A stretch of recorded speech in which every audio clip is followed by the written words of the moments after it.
Hey everyone, it's Marie Verdugo with New You Life Center Med Spa. Yes, I really do exist. And I want to ask you one question. Are you ready for long summer days and hot summer nights? With summer vastly approaching, we at New You have the Physique, a new body treatment that was voted best non-invasive body treatment device of 2022. The Physique was selected for its unique and innovative sequential thermal and electrical pulse step technology, which alternates between deep heat and muscle stimulation in a single session. The Physique is a comfortable treatment, has the ability to target multiple areas at once, and we can customize treatment programs without any downtime.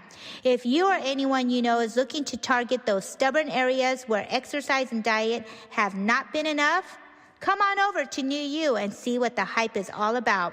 Check us out in the Biltmore area of Phoenix, Arizona at 4515 North 16th Street, Suite 105, Phoenix, Arizona 85016, or give us a call at 602-274-0068. The results speak for itself. We're talking about hot bods this summer, everyone. So start your journey to a new you. And as always, enjoy this great podcast with my man, Evan Moody, and his best friend, Andrew Gruthius. It's Nothing Worthwhile with Moody and Groo.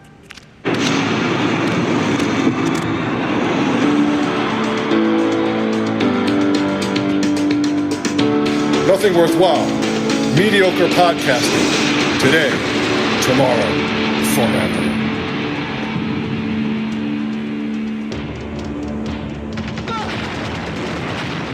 It was a top-secret government project.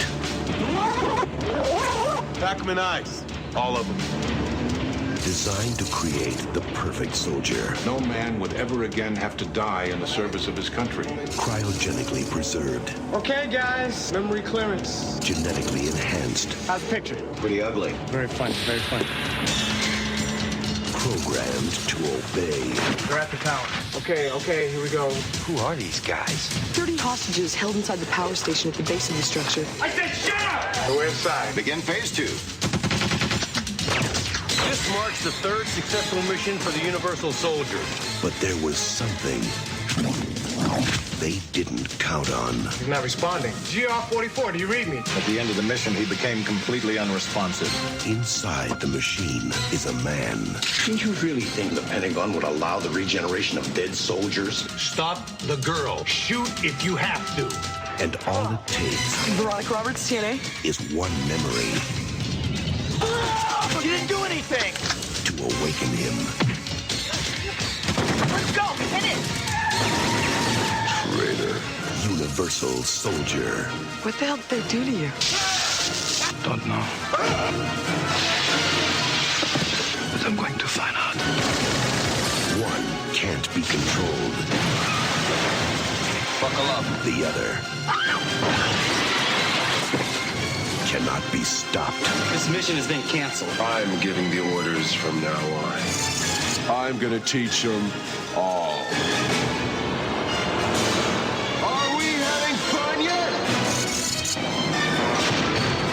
The ultimate weapons of the future have declared war on each other. Jean-Claude Van Damme. Dolph Lundgren. Universal Soldier. Stop. That is an order. I am in a lot of pain right now after what happened on Sunday. But all you people want to do is hear me talk, right? That's what you want, right? You want to hear me talk? I'll talk, but this is Max Friedman talking. Big merger, boss. A lot of important executives here tonight to watch your product. Would be a real shame if something bad happened. I wouldn't want to embarrass you, man. Speaking of embarrassing, you've been trying to sit down with me to hash things out for quite some time now, haven't you?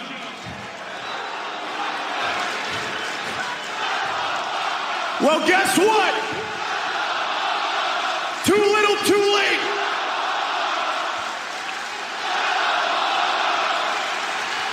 Here's why. When this company first started, it was all friends wrestling. Everybody was handed a ticket, except for me. See, I had to write my own. And boy, do I have good penmanship, because I created moment after moment after moment for this company, and I still get no respect. Nobody is on my level. No one. Everything I touch turns to gold. There is nothing I can't do.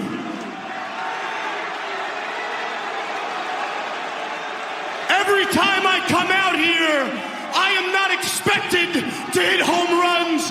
I am expected to hit grand slams. And I do that shit on a weekly basis.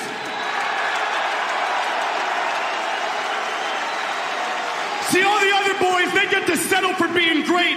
I have to be perfect, because I'm the 26-year-old who is constantly held under a microscope, because I'm the only guy who is capable of carrying this company on my back, as I have for months.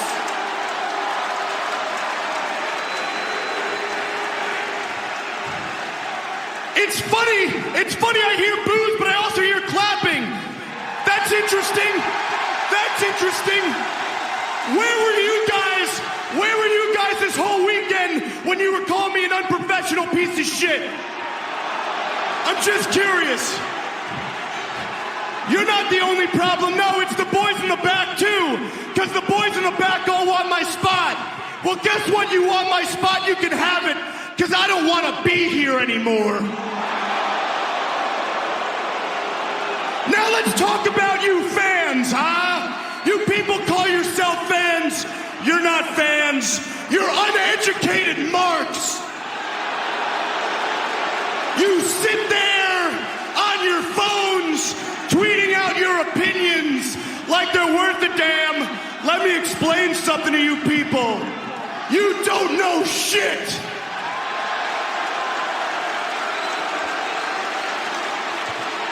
Your opinions suck. Your opinions change at the drop of a dime, and then you pretend your new opinions are the same as your old. For example, man, I always knew MJF was a good wrestler. Really? That's interesting. Because last time I checked, you guys pretended I sucked in the ring for a long time. And why is that, huh? Because I'm not untrained like all your faves? Because I don't pretend to watch New Japan? Because I don't dump my opponents on their head? Because I'm not reckless? What is it? Is it because I'm not chasing star ratings, guys? What is it? How could I possibly be the best? Well, newsflash, I am the best! I'm the best in the world! Because I'm the only guy who makes you feel. And unlike all those boys, I don't gotta do a bunch of bullshit to get you there. I am a generational talent, and you people consistently take me for granted. But it's not just you. It's the big man in the back, too. Here's something you guys can't take for granted. Here's something he doesn't want you to know. Do you guys know who the second biggest minute-for-minute draw is in this entire company? Nope, you wish. It's me! It's me! And if you don't believe me, do me a favor. Ask Stat Boy Tony in the back, see what he's got to say. But whatever you do, don't ask him to reach into his pockets and pay the man who's been busting his ass for him since day one. No. Make sure he hoards all that money. Make sure he hoards all that money so he can give it to all the new ex-WWE guys he keeps bringing in. That can't lace my goddamn boots. Hey, boss, would you treat me better if I was an ex-WWE guy? See, maybe you don't get it, man. Here's the problem with you, boss. You got a position of power in a wrestling company when the only position you should be assuming is behind the guardrail with all of them. I don't want to wait till 2024, but you don't listen to me, so allow me to make it a little bit easier for you. Tony, I want you to fire me.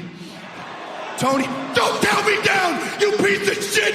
Shut your mouth! Look at me, Tony. Look at me. I want you to fire me. You fire me!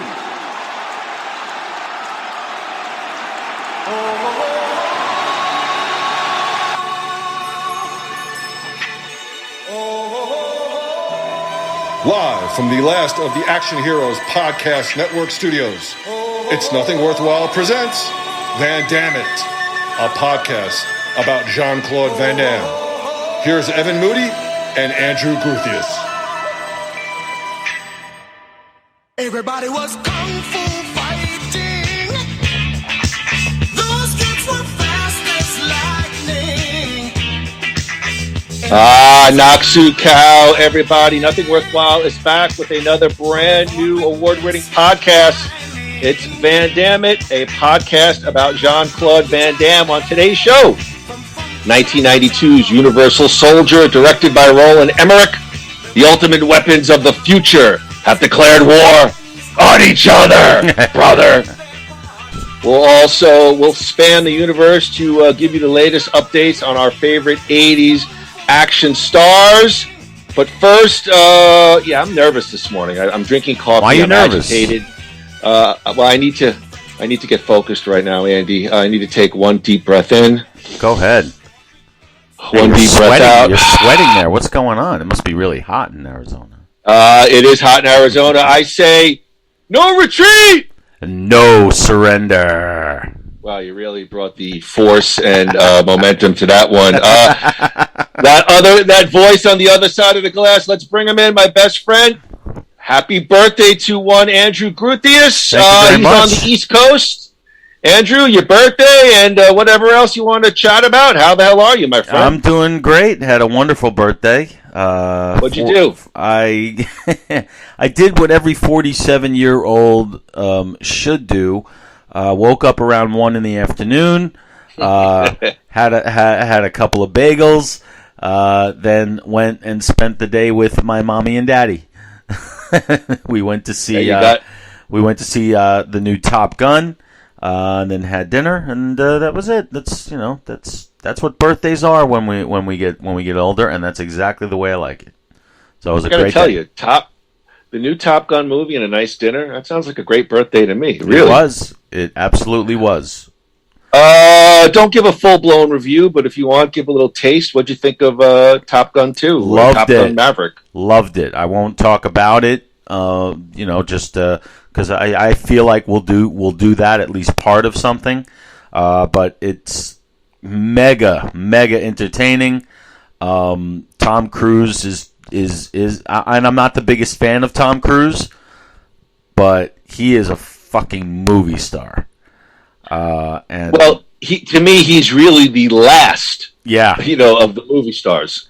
And for him to be, he's like 60-something years old. Like maybe early 60s, whatever. And he's I think he's 58. I do think he's 58, whatever. Okay. He still commands the screen like as good, if not better than anybody else. And the movie is well written, well acted, well directed, every level. A super duper crowd pleaser. I think you'll love it, and I can't wait for you to see it so we can talk about it here. Yes, Marie, myself, and Andrew will most likely be meeting up at the Chandler Mall next weekend. There you go. And we will go see Top Gun Maverick. I know my brother wants to see it as well. Groo, on last month's episode of Van Dammit, well, let me wrap it up and say happy birthday. Thank you again. We took a long look at Jean-Claude Van Damme with his 1990 prison action thriller Death Warrant, written by David S. Goyer, who we know would go on to bigger and better things. Mm-hmm. Groo, any final karate kicks to the head on Van Damme and Death Warrant? Yeah, I mean, look, while I didn't enjoy the movie very much, I enjoyed how we pulled it apart. And in listening to the show back, I actually went and took some of your points and sort of looked at the movie again. I didn't rewatch the whole thing, but I looked at different parts, and it might have been a little better than I gave it credit for at the time. Can you refresh? What was the points you were looking for? It's not anything really specific. Just like what bothered me when I watched it the first time was that it just seemed like it felt like a bunch of just scenes put together, and it didn't seem like that this time. It seemed a little more, there seemed to be better continuity for some reason. We're going back a couple of weeks now because this was about a month ago, but it was more fun and more. I was able to understand more and overlook the bad surprises and enjoy the good ones. Yeah.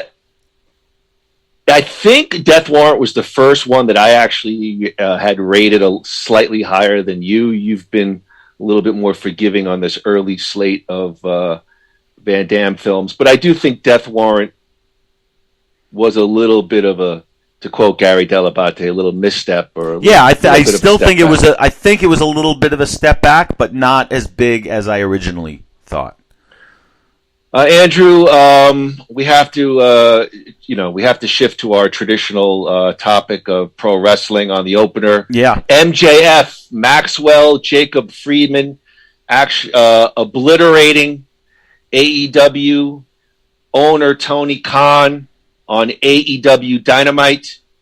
So, look, I know you're not an AEW fan, neither am I.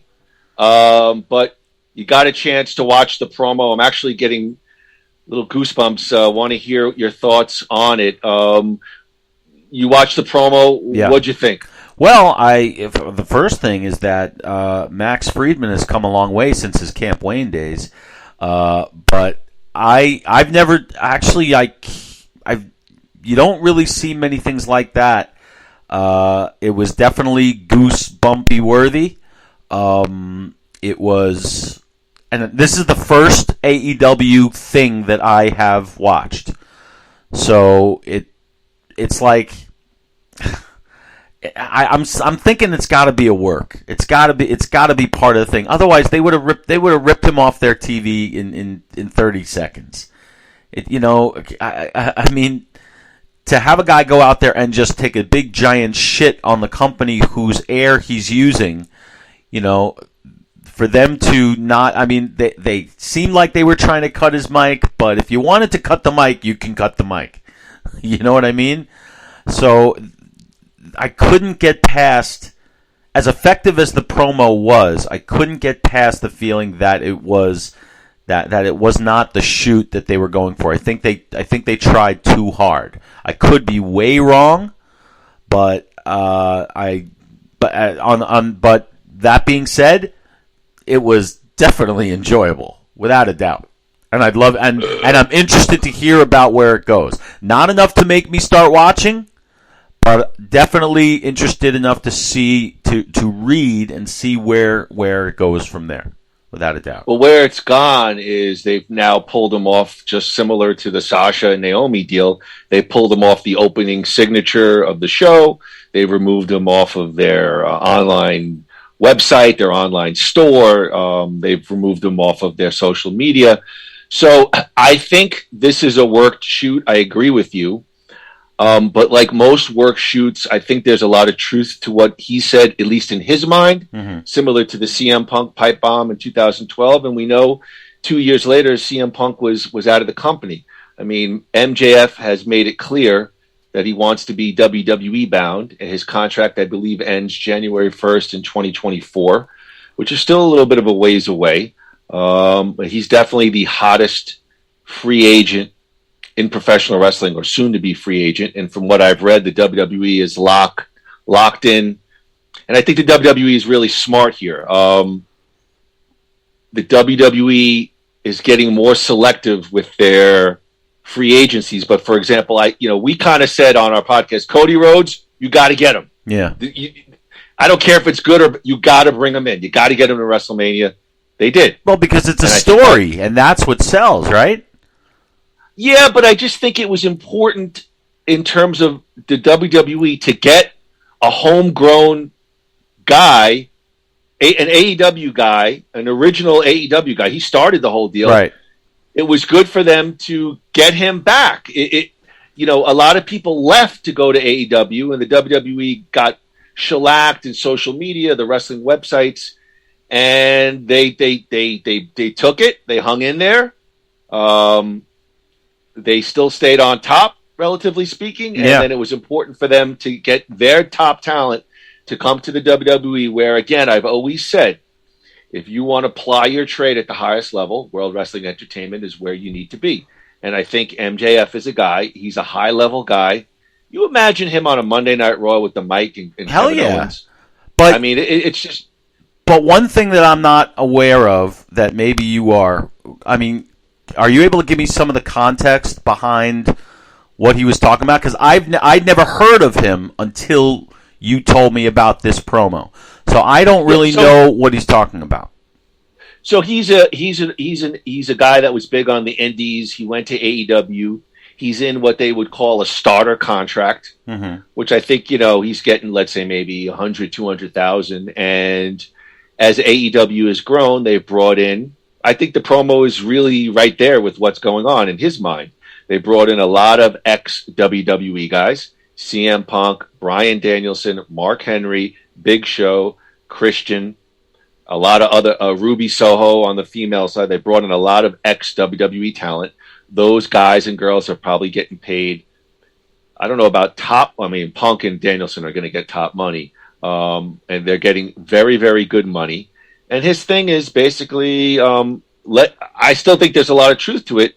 My ass is at the bottom of the rung, and you're paying these old, washed-up WWE guys who aren't making a hill of beans or any difference.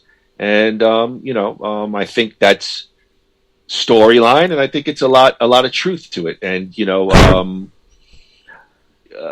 again, I agree with you. I think it is a work shoot. And when I first watched it, I wasn't sure because I hear what you're saying about cutting the mic, but you had the director count him down. He told the director, "Go F yourself."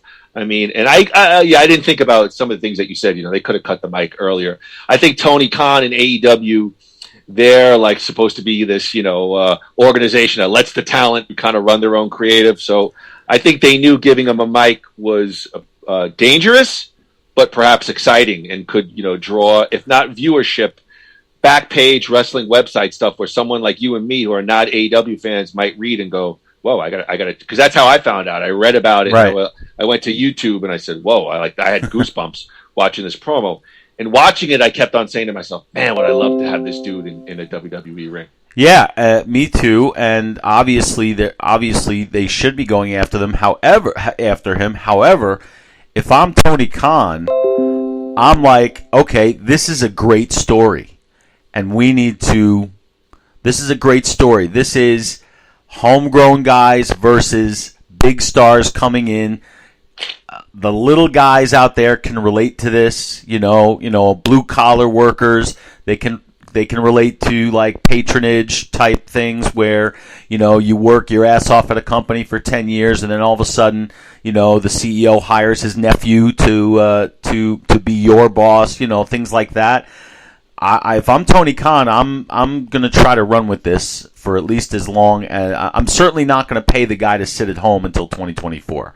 I'm going to try to run with this because there is good story there. So maybe that'll light a match and start this war up, which, as you know, only makes both companies better. Speaking of both companies, I know it's a Van Dammit podcast. WWE Hell in the Cell tonight. Groo, any thoughts? You want to pull up the card? We'll go real quick. Our thoughts, or you just overall thoughts on the card? We don't even need to pull up the card. You know why? Because it's a weird one a weird one for me. I said to you on the phone, or we Zoom chatted a couple of days ago. It feels like a loaded Monday Night Raw. Which, by the way, I love a loaded Monday Night Raw. So do I.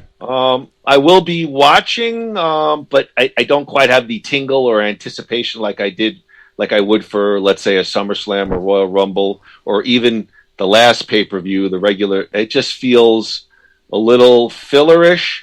With that being said, the WWE seems to always over-deliver on a premium live event that doesn't have a lot of hype to it. That's a good point. That's a good point. We mentioned that, like, the WrestleMania Backlash thing was much better than we thought it would be, and I'm hoping for that for this, because the thing here is that there's nothing, there doesn't seem to be much in the way of stakes on this one, and I don't mean Omaha. Thanks, Evan. Well, no, the tag team titles aren't going anywhere. The heavyweight titles are not even in the show. I don't even know who's the IC guy. Ricochet, is it still him? He's not wrestling. Right. So what are the stakes here? We know that like Riddle and Nakamura, whatever they're doing is just keeping things warm until Orton comes back in some way. Like, so the pay-per-view itself on paper doesn't look like it's got any much meat on it. That said, to your point, they seem to over-deliver when they need to. So maybe they'll make. Well, I mean, they've taken a upper mid card storyline, Cody Rhodes and Seth Rollins, and they focused the show around.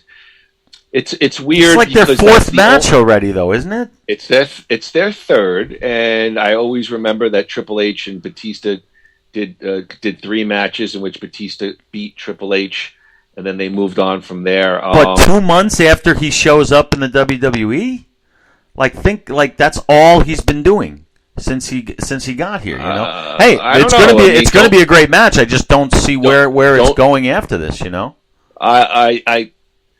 I see either Cody Rhodes winning. I don't think they're going to diminish Cody, or a schmaz kind of DQ or some kind of ending to save. And then it's 3-0 Cody, which hurts Rollins, doesn't it, a little bit? I think Seth Rollins he's done such a great job. That's true. I agree with that. Yeah. Fairly Teflon. I have some mild interest in the women's match on Raw. Just because I think Becky Lynch is doing the best work of her life. I agree with that. Yep.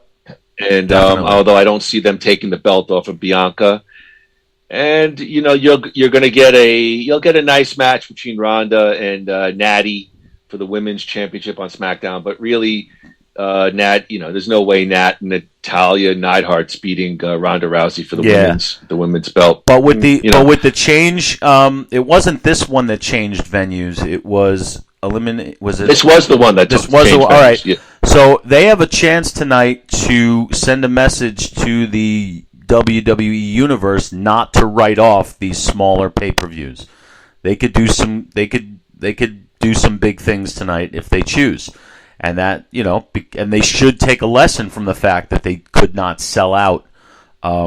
Where were they? I forgot. They were supposed to be at Allegiant Stadium. Right. Okay.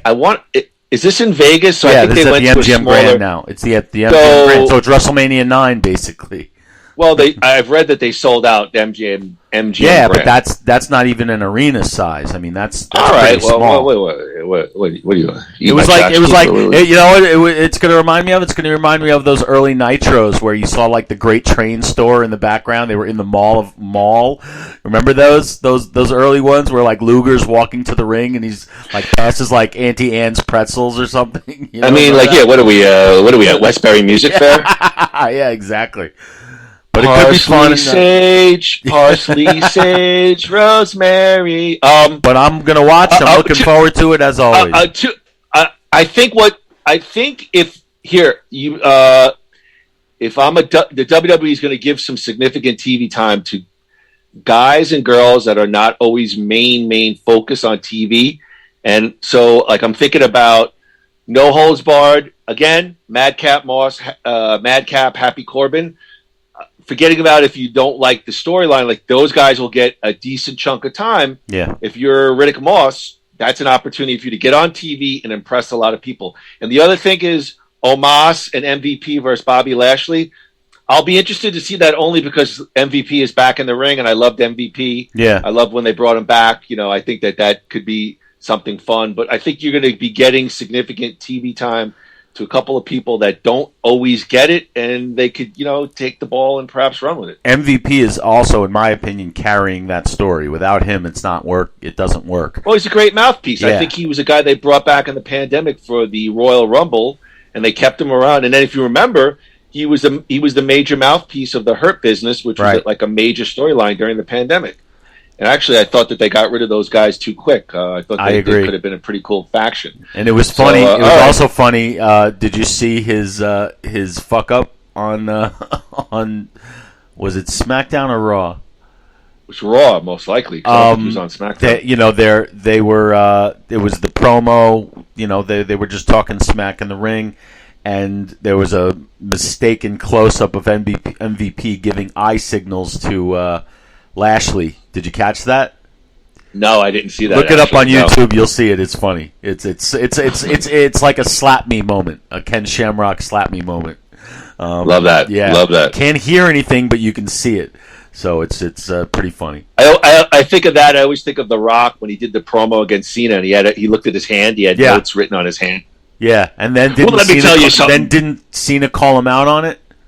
Yes, he did. Yeah. Yes, he did. So. All right, Andrew, Universal Soldier. Groo, Universal Soldier is a 1992 American military science fiction action film directed by Roland Emmerich. Roland Emmerich, who went on to direct Independence Day, from what I've read, he got that film based on perhaps Universal Soldier. Roland Emmerich did The Day After Tomorrow, I believe. He does a lot of stuff with Dean Devlin. Yeah. You have any familiarity with Roland Emmerich? Yeah, you basically said it. He sort of made his bones with this one. Sorry about that. Good night, everybody. No. But yeah, he kind of reminds me of sort of a Michael Bay type, where I absolutely agree. Absolutely agree. Bigger is better. So it's. They're comparable. I would say Michael Bay is probably a little bit better as far as storytelling. I have comments about that for this movie, but ain't that the pot calling the kettle black? But look, you got some big hits like Independence Day Resurgence, which I didn't see. God, it was terrible. Was it bad? Yeah. But 2012, Day After Tomorrow, I think, with Dennis Quaid and Jake Gyllenhaal. That I remember liking that. Very hackneyed. They all are, though, aren't they? And Independence Day was, but it was still massively entertaining. It had a little bit more charm. That's true. Felt, that's the Goldblum charm. The Jeff Goldblum. Even charm. Randy Quaid was. It's so over the top, cheesy, but.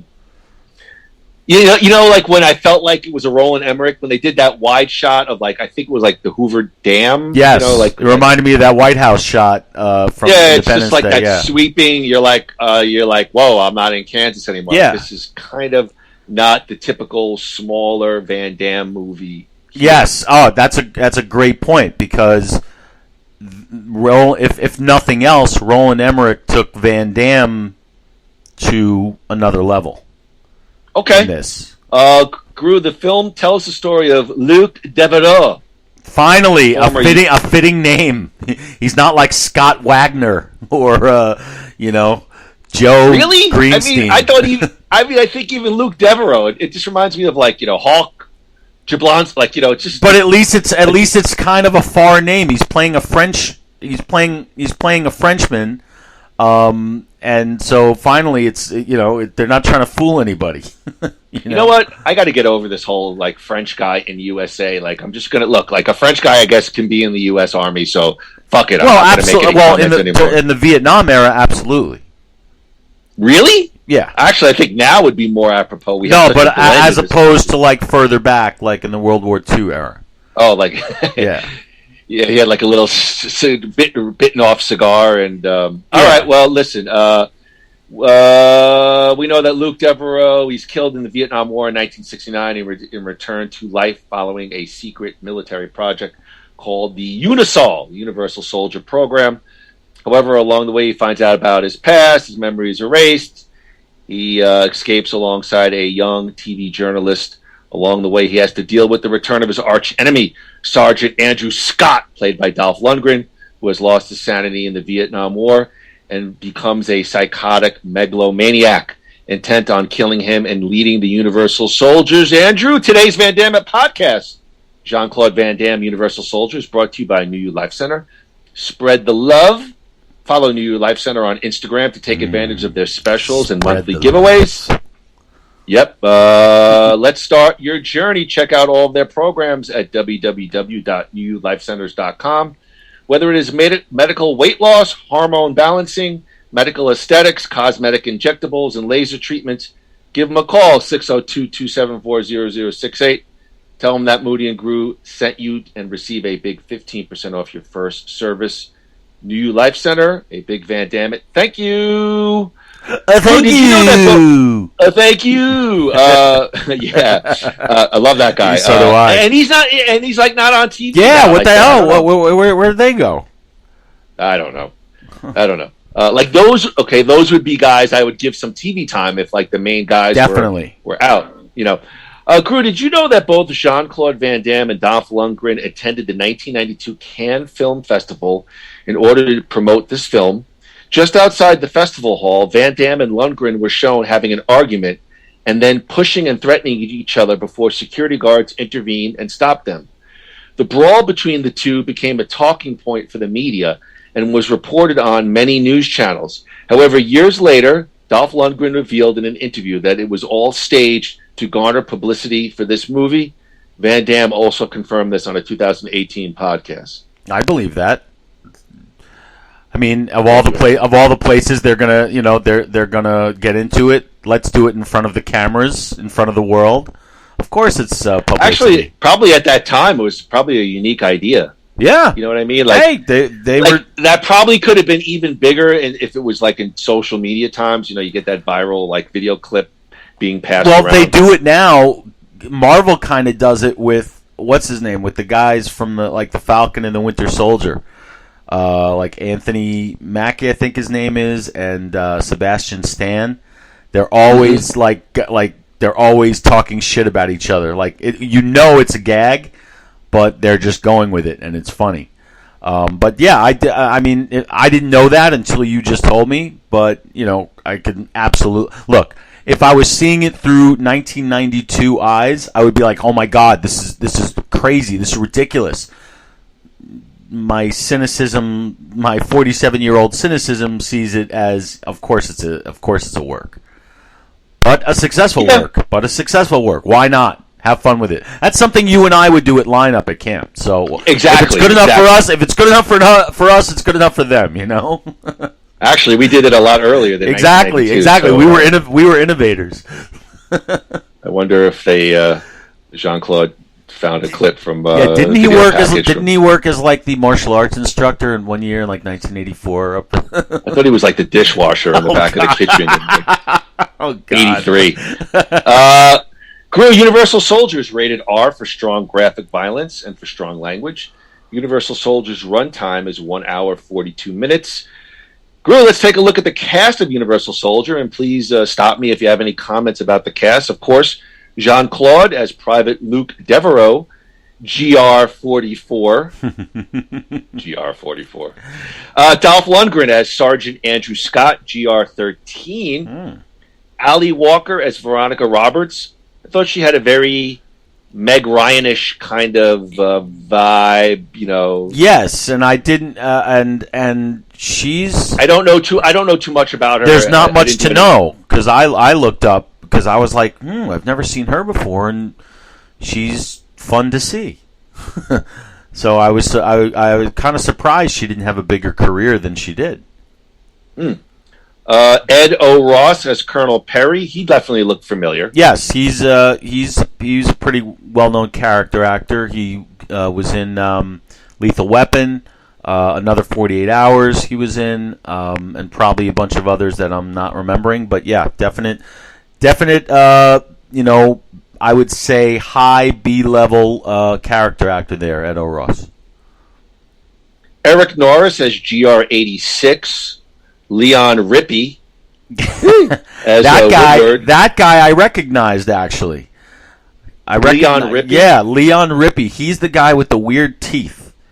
And I recognized him from a movie called Eight-Legged Freaks.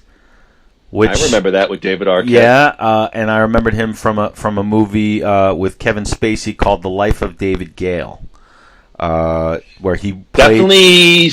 definitely seen the trailer. I don't know. It's a bad movie, but he plays a lot of creepy guys because he does have. They don't really show it in this movie, but he does have like a very strange thing going on with his teeth, and it sort of makes him a creepy guy. So he's a good cat. Don't floss, and you can get a successful acting It's career. not that. It's just like it's like a Freddie Mercury kind of thing, just natural, something like that. Michael Jai White is listed as Soldier. I know Michael Jai White went on to a pretty successful sort of B action movie career. Yeah, he played Mike Tyson, I think, in a Tyson biopic. I didn't recognize him in this one though. Yeah, he was in like that one or two scenes when they're like on ice or they're showing all. Oh, okay, yeah, all right, yeah. And another one is Zeus. Yes, Tiny Lister. Rest in peace. GR55. He died recently. Yep. Jerry Orbach as Dr. Christopher Gregor. That's a big get right there. And even though he only had like one scene, that's a big get. It is. Save your thoughts for it. But yes. I thought this young man did a pretty good job. He was interesting. Tico Wells as Garth. I thought Garth was one of the more interesting characters. Yep. Liked him. Never really heard of the guy, but he did a good job. Yeah, Ralph Moeller as GR76. He was, I think, a pretty big bodybuilder at the time. He was the GR that got shot up, and then when Veronica went to look, he opened his eyes and he had all the stood up. That's pretty much. I mean. You had Ned Bellamy as an FBI agent. I recognized the actor who played Devereaux's father. That's Rance Howard. That's Ron Howard's father. I did not recognize. I did not recognize the mother. Lillian Chauvin. Not familiar with her. I mean, I have a lot to say about that scene. Okay, good. All right, definitely a good cast. Definitely a good cast. Yeah, like Van Damme. Surprisingly, so far his movies, they're I think they're like very deep. They're not a lot of big like splashy names. I mean, obviously Dolph Lundgren's a big splashy name here, but when I think of Van Damme movies so far, I think of like a baseball team that's like decent 1 through 9. Like they're not a lot of big names, but they're people with veteran presence that do a good job. They don't take away from perhaps not the greatest material. Yeah, well, around this time, yeah, absolutely. Around this time, we did On Deadly Ground a few months ago, and they surround these guys with veteran talent to sort of lift them up. There's nothing wrong with that. They had Michael Caine with Steven Seagal, one of the greatest actors, with one of the not greatest actors, but yeah, and like in some of the other Van Damme movies, they surround him with solid talent. That's and they definitely help it, because when you take a star and throw all the money at the star, and then you have to cast everybody around him with these unknown like C and D level people, it really sinks the movie down a little bit. That's what they mean by supporting actors and supporting actresses. Not to take away from our topic, but I'm just curious. Can you give me an example, perhaps, of a movie where you felt like you had a big name and then the rest of it was just crap and it just took away from the material? I'm just curious. Everything is just abandoning me right now. Okay. Well. Let me get back to you on that. I know they're out there because I've seen them. It's escaping me at this point. There's got to be a Stallone. There's got to be a Stallone one in there where it's basically all him and then just a bunch of whatevers. I've always felt that I always felt that Debbie Does Dallas. I mean, you had the main character Debbie, and then the supporting.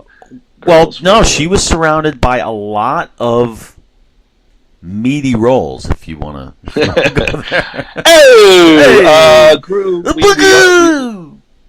All right, Groo. Let's get this shit started. The plot of Van Damme film, Universal Soldier. We already opened with 1969. U.S. Army is ordered to secure a village against North Vietnamese forces. Luke Devereaux discovers members of his squad and villagers murdered with all of their ears removed.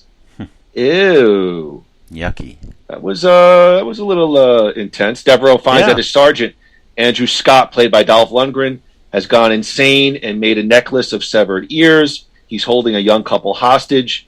Devereaux is near the end of his tour of duty because he says, Sarge, I want to go home. Tries to reason with him, and the young Andrew Scott executes the man. The young man kills him and orders Devereaux to shoot the girl to prove his loyalty. Devereaux refuses, tries to save the girl, but she is killed by a grenade thrown by Scott. They shoot each other to death, and a couple of moments later, U.S. Army forces land. Some big shot says, military big shot says, put them on ice and zip them up. That was at Ross. No, it was no, it was a different guy because it was like a black Army sergeant or something. He said, bag them. They get bagged. Oh yeah, we're still in '69. Yeah, we're still in 1969. Yeah. Sorry.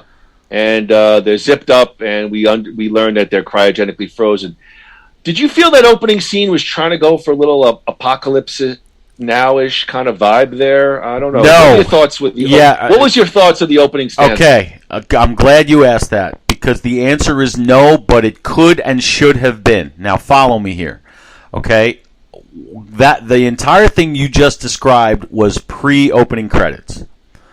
All right, so by the time we know the title of the movie, we already know that these two guys were in Vietnam. They killed each other, and now all of a sudden, 20 years later, they are these unisols. I think that they should have gone deeper into their relationship. Like maybe the whole platoon. That opening sequence should have been the first act of the movie. This movie should have been 20 minutes longer. I wanted to see more of their interaction in Vietnam. I wanted to know more about Devereaux and Scott as characters of who they were before this whole thing happened. Even though they do a lot of exposition and they show us very little, but they tell us a lot. I would have liked to have seen more because that whole thing seemed like kind of like the My Lai massacre from 1968, where American soldiers were killing these North Vietnamese citizens or the villagers, and I would have liked to have seen more of that and more of the PTSD that Lundgren's character had, and know more about the family that Van Damme had back home. Like that first sequence, I would have liked to have seen much more of. So the answer is no, it wasn't like Apocalypse Now, but it should have been. That's my take on it. Interesting take. I thought also, and again, I don't know what you think of this criticism. I actually thought it looked a little cheap. It looked so much like a set, that Vietnam piece. It just looked very like you can almost see the water machine at the top sprinkling. I don't know. I just, for Roland Emmerich, and I know it's maybe the beginning of his career, the rest of the movie looked pretty, to quote Howard Stern, gorgeous. But I felt like I was watching like a Hollywood set. That whole Vietnam thing. It looked a little boxish.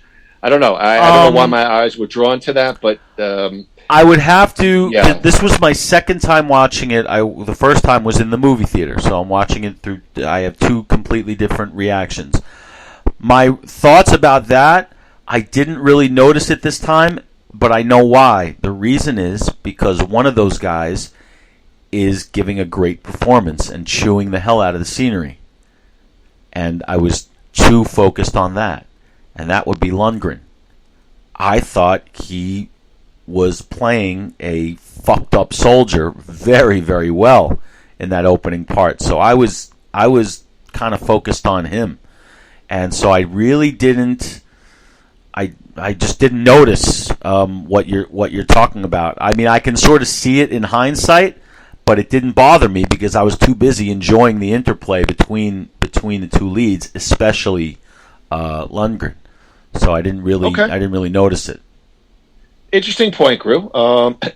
Devereaux and Scott's corpses are reanimated decades later. Their memories are. But see, they didn't even show us that. Wouldn't you have liked to have seen that?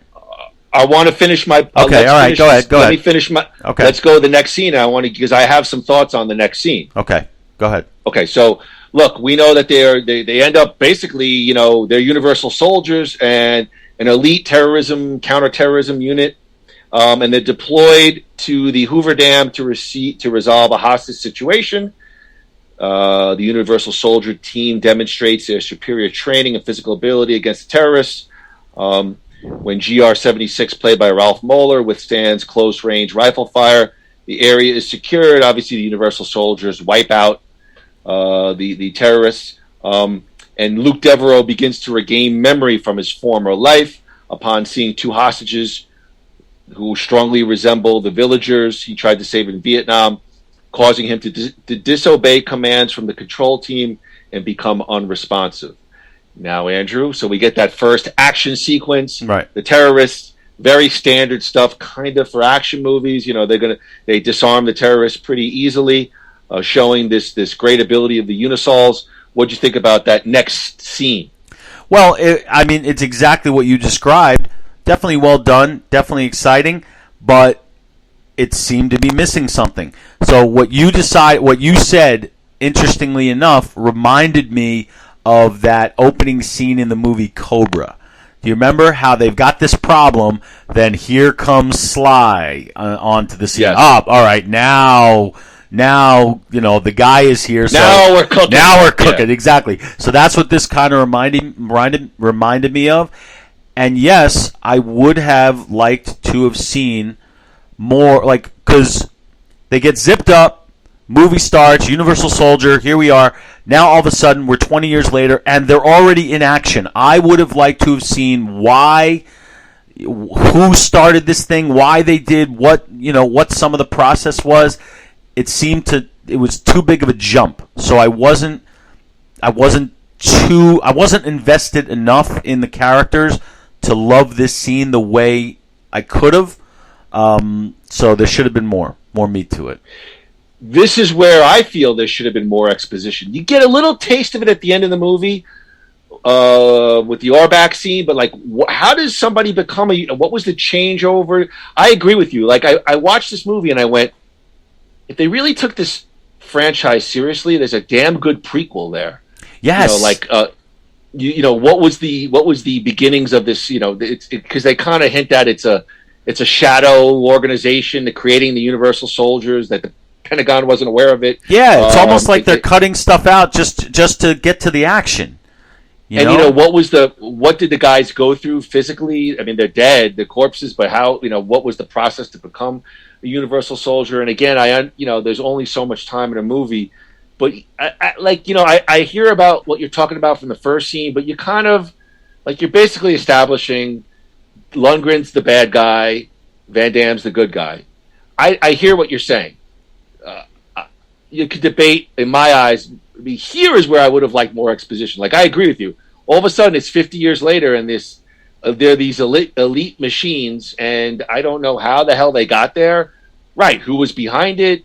What was the process to become a Universal Soldier? I don't know. And plus, they're starting to snap out of it right away, right? Right, and just them two are starting to snap out of it right away. They don't. Well, Van Damme does. I don't know if they've hinted, Lundgren, but certainly. Yeah, Van Damme goes first, but then right behind him is Lundgren turning back into Andrew Scott, and then that's the plot of the movie. The plot of the movie is mano a mano. Yeah, I can't wait till we get to the reviews because I had so many thoughts about this. But the interesting thing you said about exposition, You know what the big exposition here was? It was so cheap, and it bothered me. The newswoman, Ali Walker, the CNA reporter. Yes, CNA, and she literally comes on the screen just to tell us the plot, just to tell us what these unisols are. Like that's her opening scene right there. And actually, they do a good job in turning it into a plot device. You know, her getting fired and whatever. But it's just, you say about exposition, that's not the kind of exposition we need, you know? Right. You're having a terrorism event, and she just drives her car past like a 2-mile barricade. She drives her old station wagon, and she's like, CNA, and they're like, oh, yeah, oh, yeah, go right in, yeah, sure. Go right in. And then you're fired. Yeah, right, it's military. All right, did she tell the audience what they need to know? Okay, all right, you're done. Goodbye. Right, now you're fired. Yeah. And we know that she's edgy because she smokes a cigarette. Yes. In 1992, that was the edgy thing to do. Now, that's right. It is not. It is not cool. Kids. Right. The only thing edgier would have been she did a shot, then smoked a cigarette before she went on TV. While she was driving the car to the event. Groo, the Unisols are revealed to be a genetically augmented soldier with enhanced self-healing abilities and superior strength, but they also tend to overheat and shut down. I was like, oh, what is... I thought of Dark Fate right away with the whole, like, you know, it was the same deal. Like, I wonder if they copped that storyline. The augmented girl from Dark Fate, she also would get overheated and she had to cool down. They kind of did.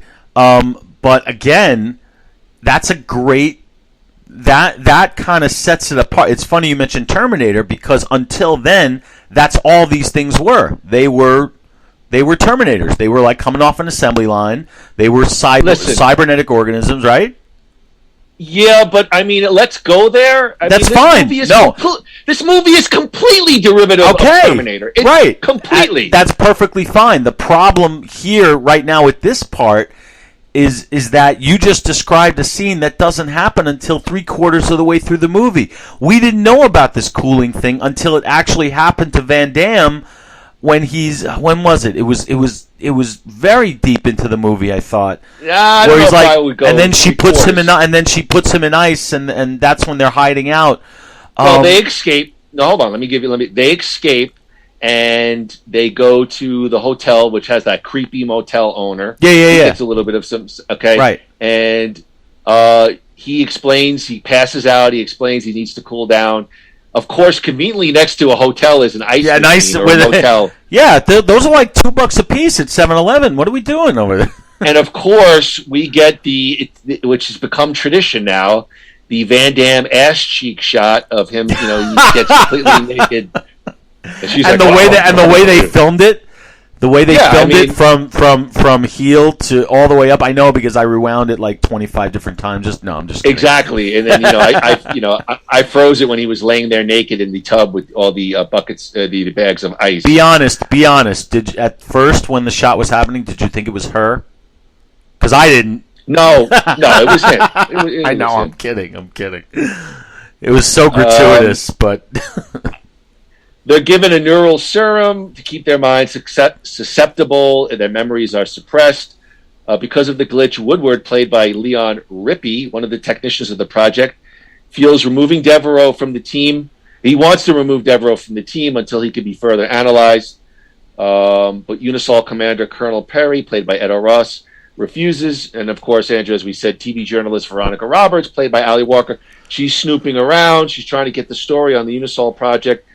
She sneaks into the base with the cameraman. She discovers GR-76, played by Rafe Moeller, immersed in ice, still alive despite normally fatal injuries. Her presence is noted. Devereaux and Scott are ordered to capture her dead or alive. She flees with her cameraman's car, but they crash. Scott coldly murders the cameraman against orders before Devereaux stops him from shooting Roberts. And then, of course, Devereaux and Roberts escape. We've already fast-forwarded to the motel. He has to take an ice bath. The Unisols completely destroy the motel, but Devereaux and Roberts hide. That was a little bit of a unique scene. They were hiding in bed with the couple. Oh yeah. Yeah, that was their head out. Yeah, there are some good ideas. The couple flees to a gas station. Here, and they get the car and they leave. And so, I'm sorry, but here I just felt like we are in Terminator, complete Terminator mode. Well, that's what the movie morphs into. Now it's a chase movie. Now it's a chase movie, right? Exactly, but but there's just right now there's just not enough distinguishing it from a typical chase movie or from the Terminator. We're in agreement here. All right. I'm trying not to give too much away, but we are in complete agreement here. I'll say this more at the end, but I feel that there is a 3-hour version of the script for this movie lying around somewhere that they chopped up in the editing. Well, yeah, there's definitely a cool origin story here. Colonel Perry, he tries to terminate the mission after the failure.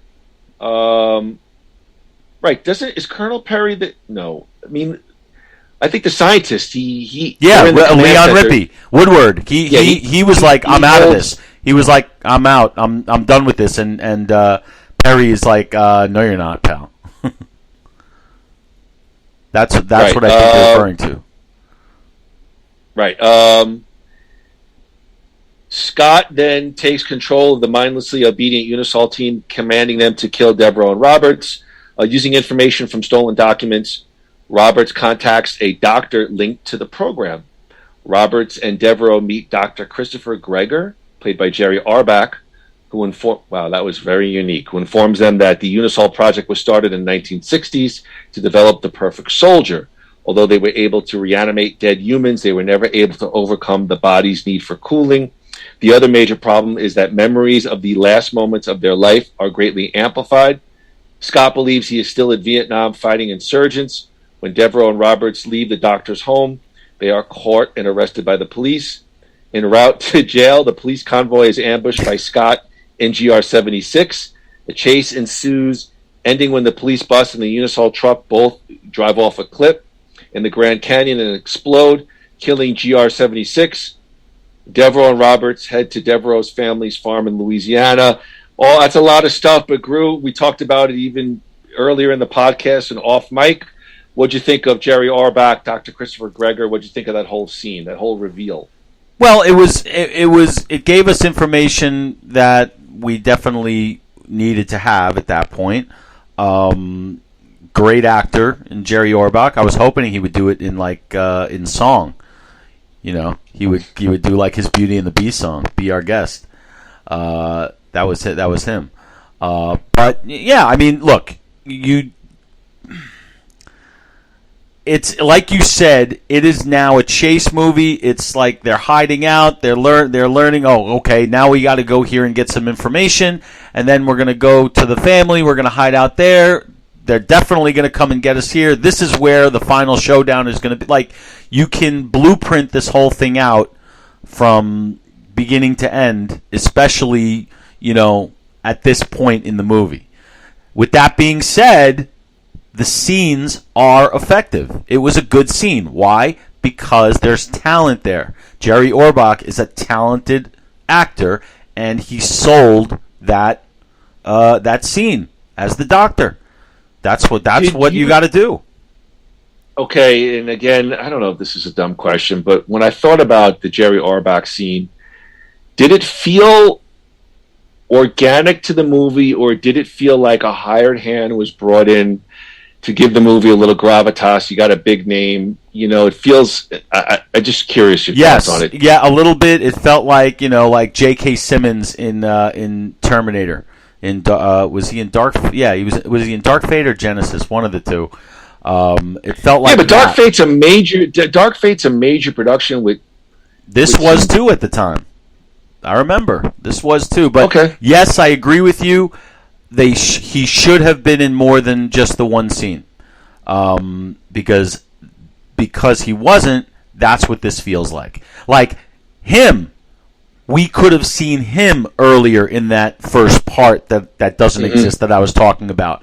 So we know who he is, and then we spend all this time with these two guys, we almost forget about them, and then you say, oh, here's the guy again, So it's a double reveal.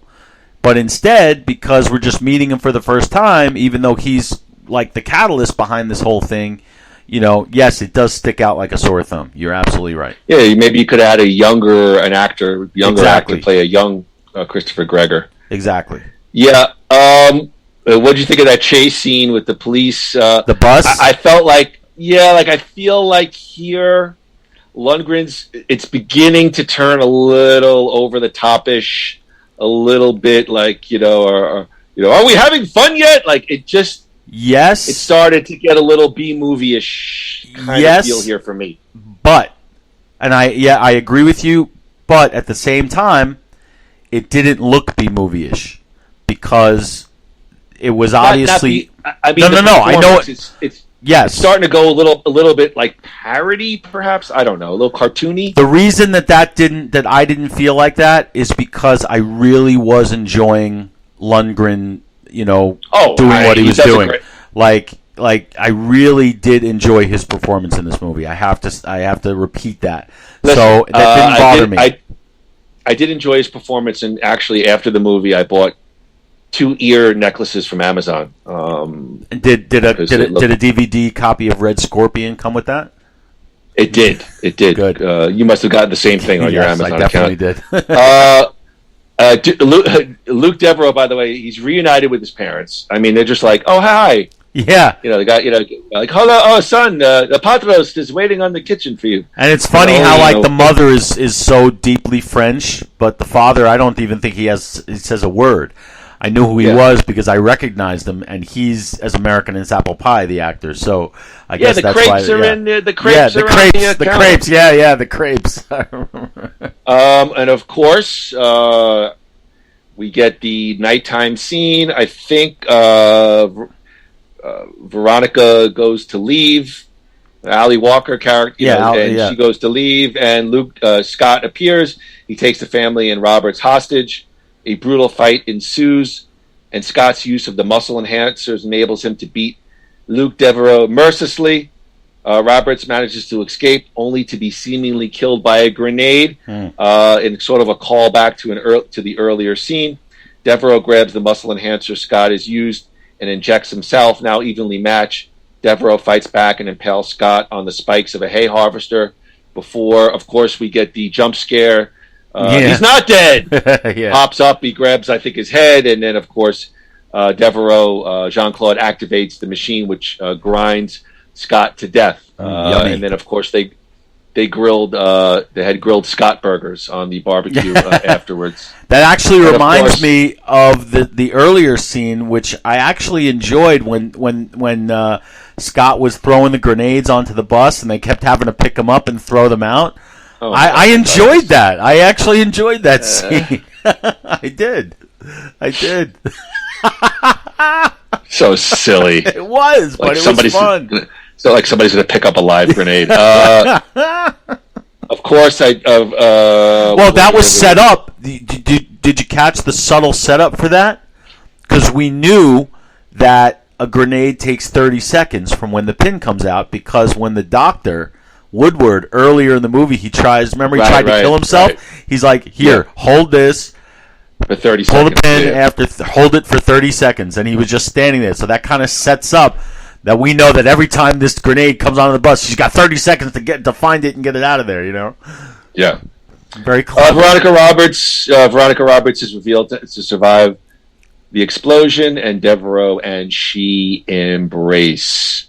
One thing about the final fight, I thought it was it's typical final fight, atmospheric. You got the rain, you got the glistening muscles, of course, the big comeback. I think there's a big nod to Blade Runner in this one. I think he gets hit and he says, well, that's the spirit. That's definitely a line from the ending fight. I didn't pick that up, but yeah. And Harrison Ford.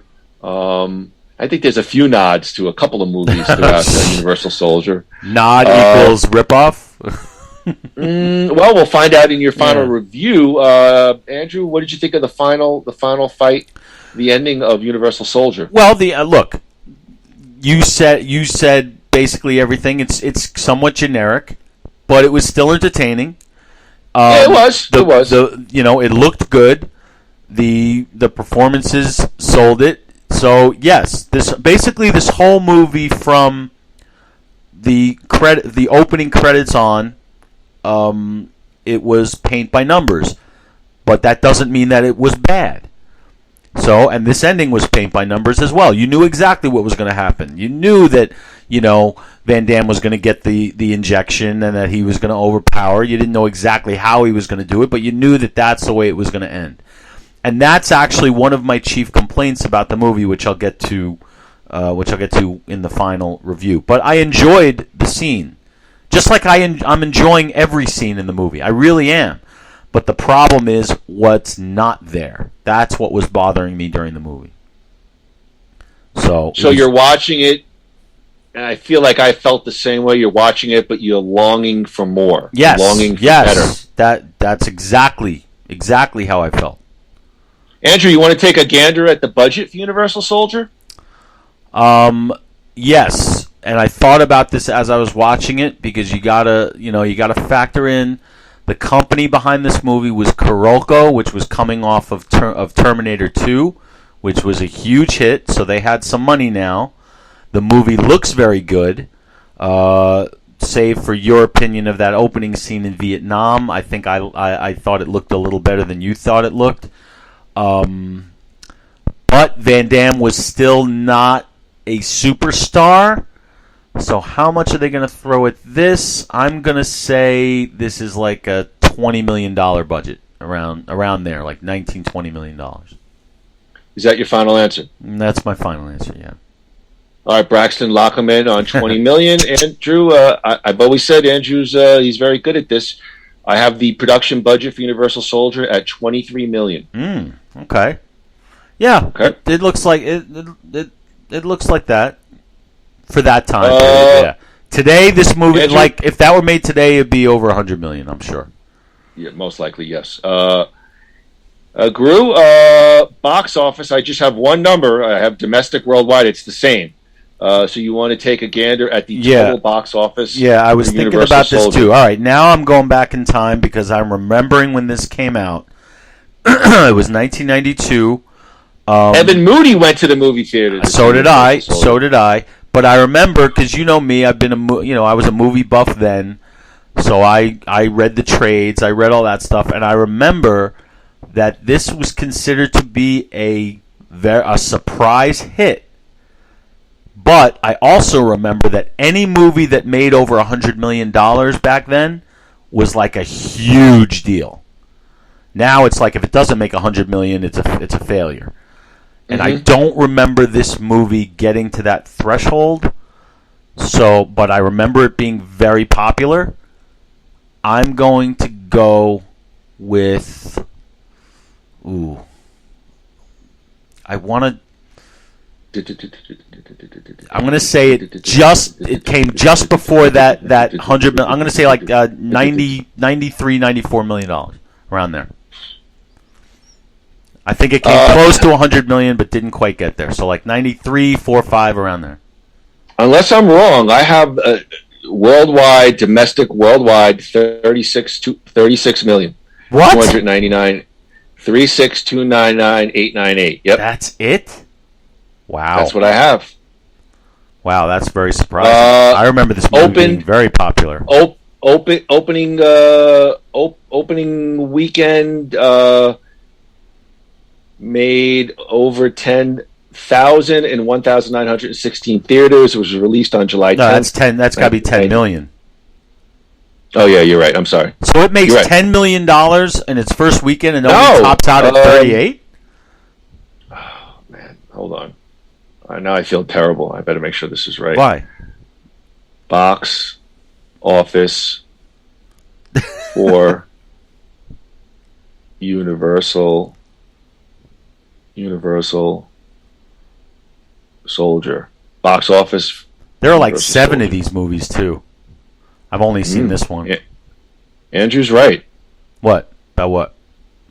Now I'm looking at my phone and it says 95 million. 95. I totally fucked up. Wow. I fucked up. My bad. Damn. Box office 95 million. I'm sorry. You're right. I am good. You're right. Wow. You're right. Yeah, I remember. Don't you remember this movie being pretty popular? But then it's so funny because I went to Box Office Mojo and it lists 36 million.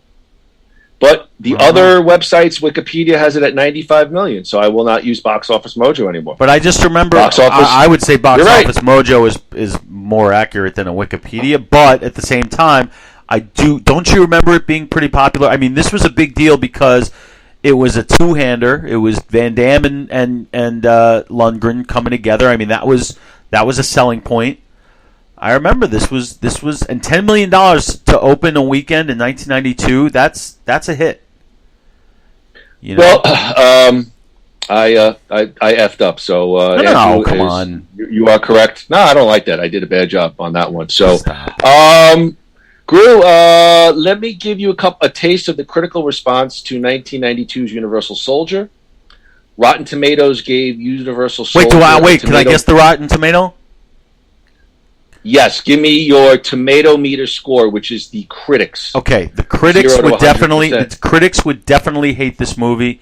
So I'm going to say they're probably no higher than like 25%.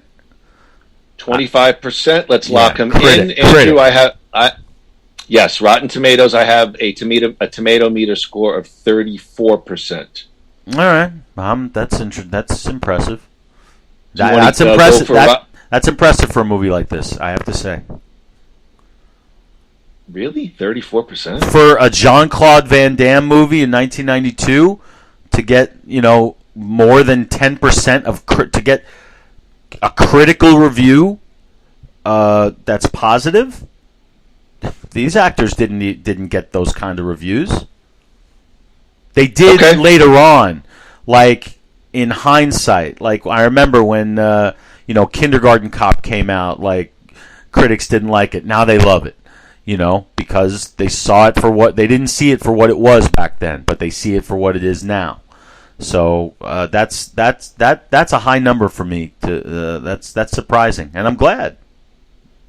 What do you think Rotten Tomatoes, the audience score? What do you think they gave Uni? I think it's probably higher because this is definitely somewhat of a crowd pleaser. I'm going to say audience score is always higher. Always higher, but I think there's going to be a big difference here. I'm going to say, you said what? They had 34% critics. I'm going to go 65% audience or higher. Ooh, audience score of 46%. Wow. All right, I'm off on this one. Boy. Metacritic, 0 to 100. Do you want to take a gander at what I'll score take they a gander, gave? But this is totally throwing me off. Based on 15 critical reviews. All right, so this is a critic one, so I'll say 30. 35. 35, okay. Metacritic users gave Universal Soldier a score of 7.3. Roger Ebert gave Universal Soldier 2 stars, stating, "It must be fairly thankless to play lunks who have to fight for the entire length of a movie while exchanging monosyllabic idiocies." Empire Online gave Universal Soldiers 3 stars, stating, "Take a pair of second-string Hulks, give them the kind of budgetary backup Arnie and Sly would expect, then set them loose on a script which mixes sci-fi, martial arts, exploding gas stations, sadistic wisecracks, and post-Vietnam angst, and what you've got is Universal Soldier." I couldn't agree more with that review. That's the ultimate review. The floor is yours. On a scale of 0 to 5 medals of honor, Groo, what'd you think? What's your final review of Universal Soldier? My final review of Universal Soldier is going to be 3 out of 5 medals of honor. I did enjoy it. For all the reasons that I've said, I particularly enjoyed Dolph Lundgren's performance. I was surprised by it. He showed the kind of range that we really have only recently discovered that he has in the Creed sequel, from my perspective anyway. And I see him as much more of an actor. I really thought he played a PTSD-scarred Vietnam soldier very well. He was a nut job. He was an absolute psychopath. And I really enjoyed when he was on screen.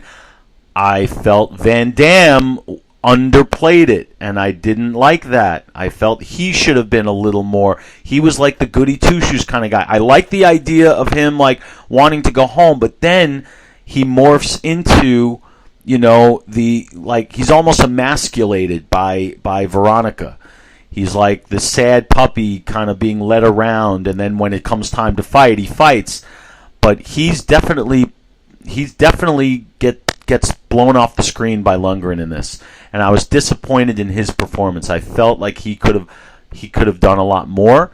I think that might be a directing issue.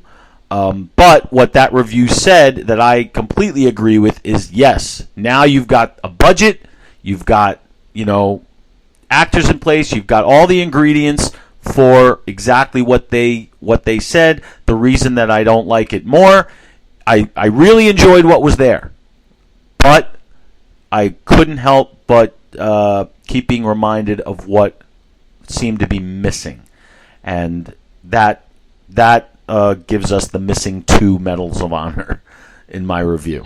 I really wish that there was more, because I felt that the performances and the budget and everything else deserved more time. And the movie didn't seem to have much respect for its audience. We could have used more. So, and it's weird for me to say a movie should be longer. Usually we're saying, oh, it's a little too long, we should cut it down a little bit. This one I think was cut down too much.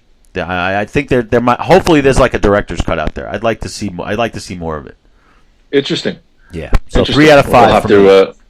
We'll have to research that. All right, Andrew, I'll take a gander at Universal Soldier. What I liked about the movie, I agree with you. There's a big budget feel here.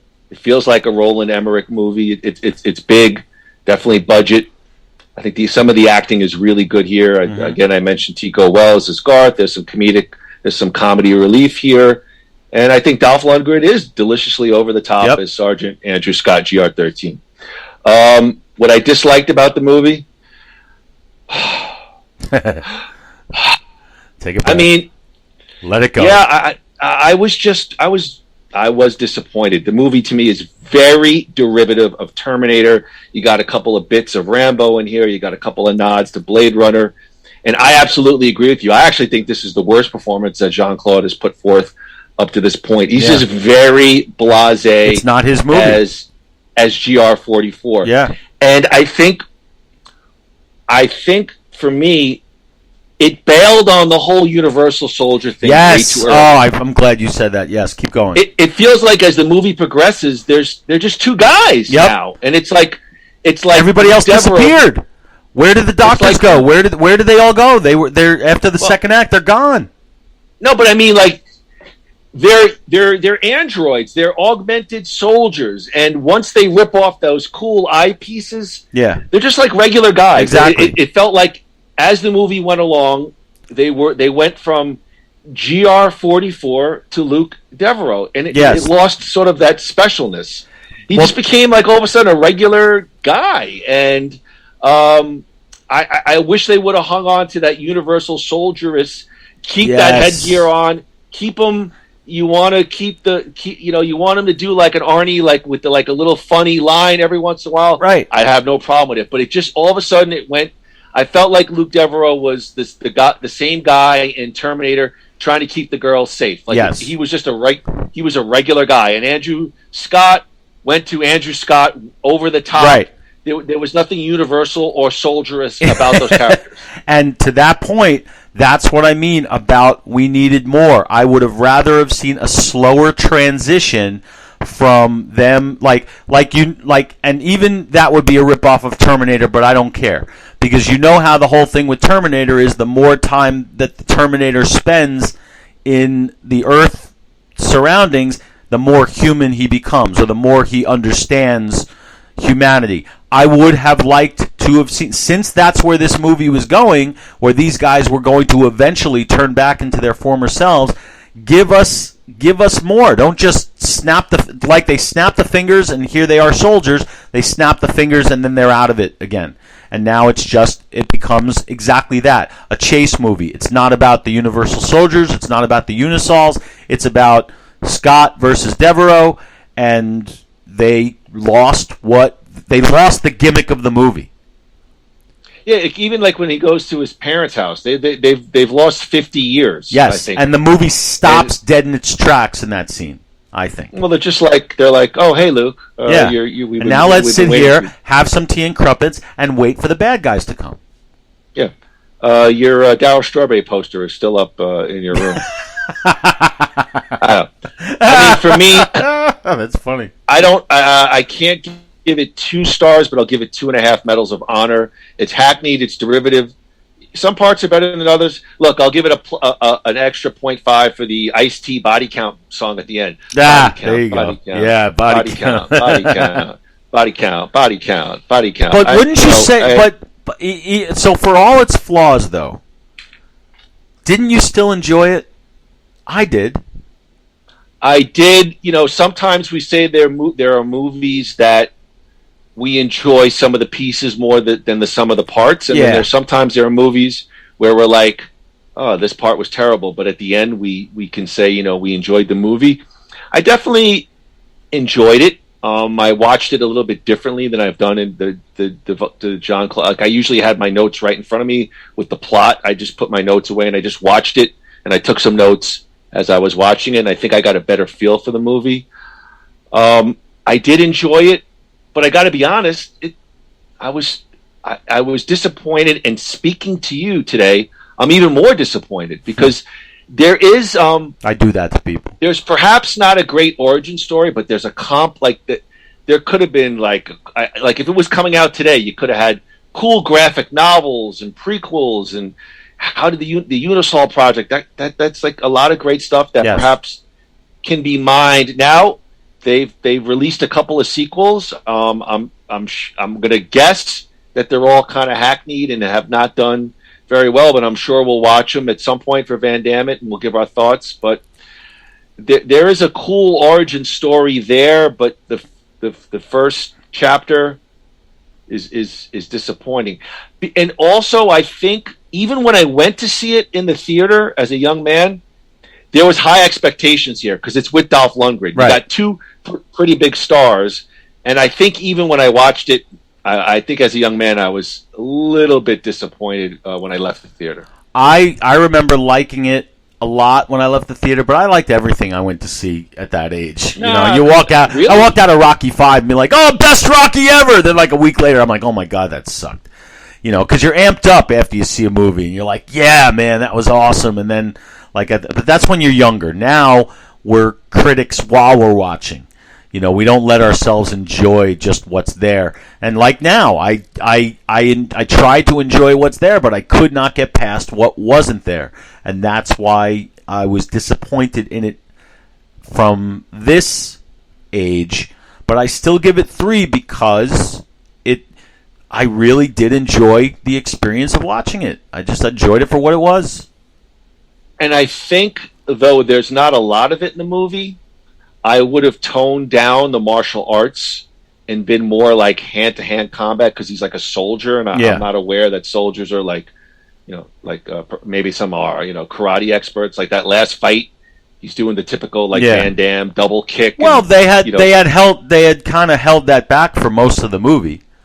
So, but you're right. But you're right about that. It should have been 2. Look, he was playing a.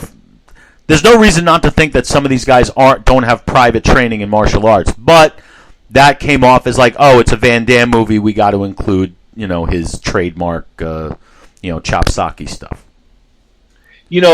I'm still waiting as a viewer of as a guy heading up this podcast.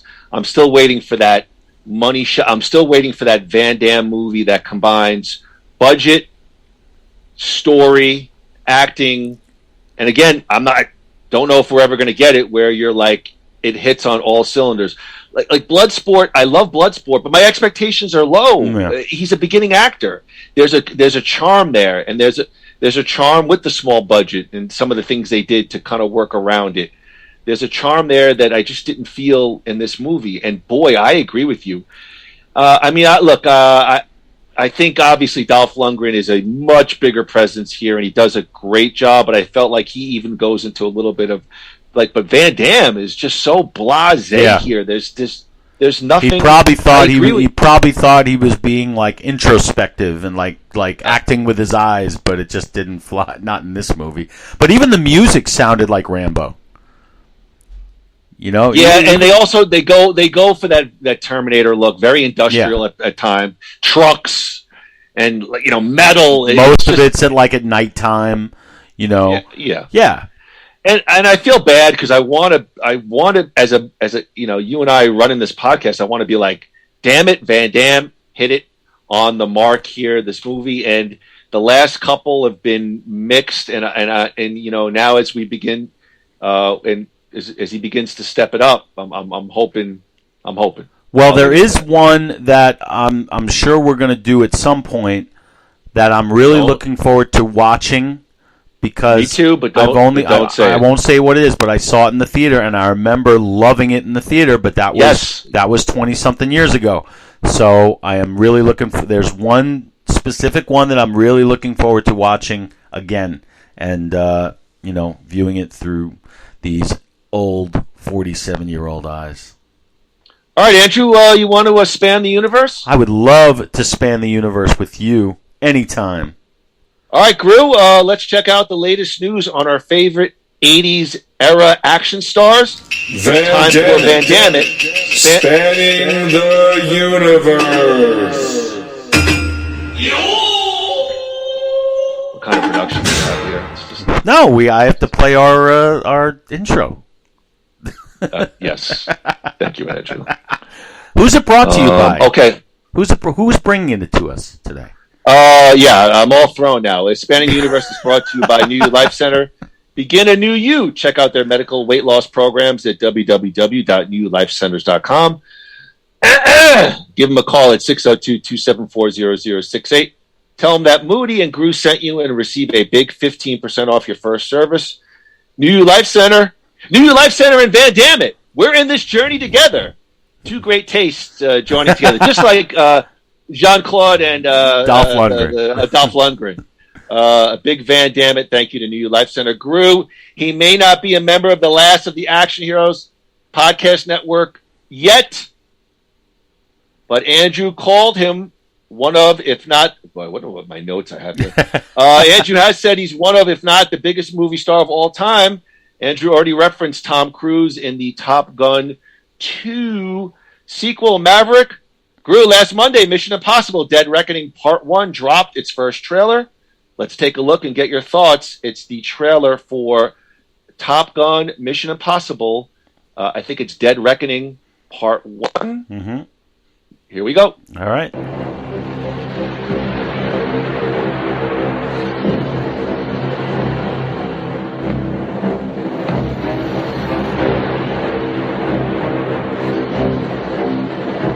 Your days of fighting for the so-called greater good are over.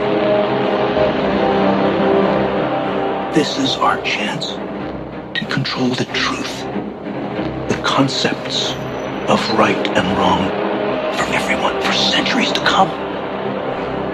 You're fighting to save an ideal that doesn't exist.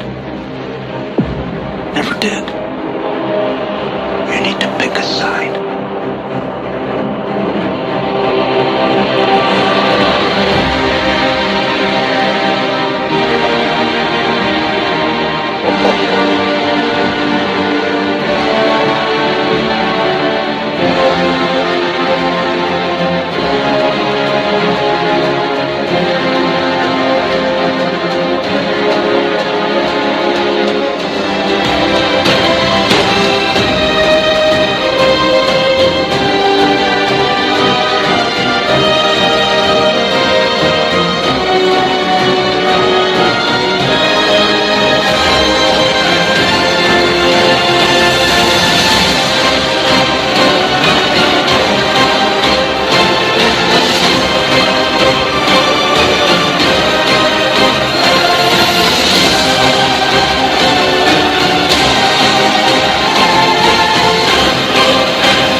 Interesting stunt there.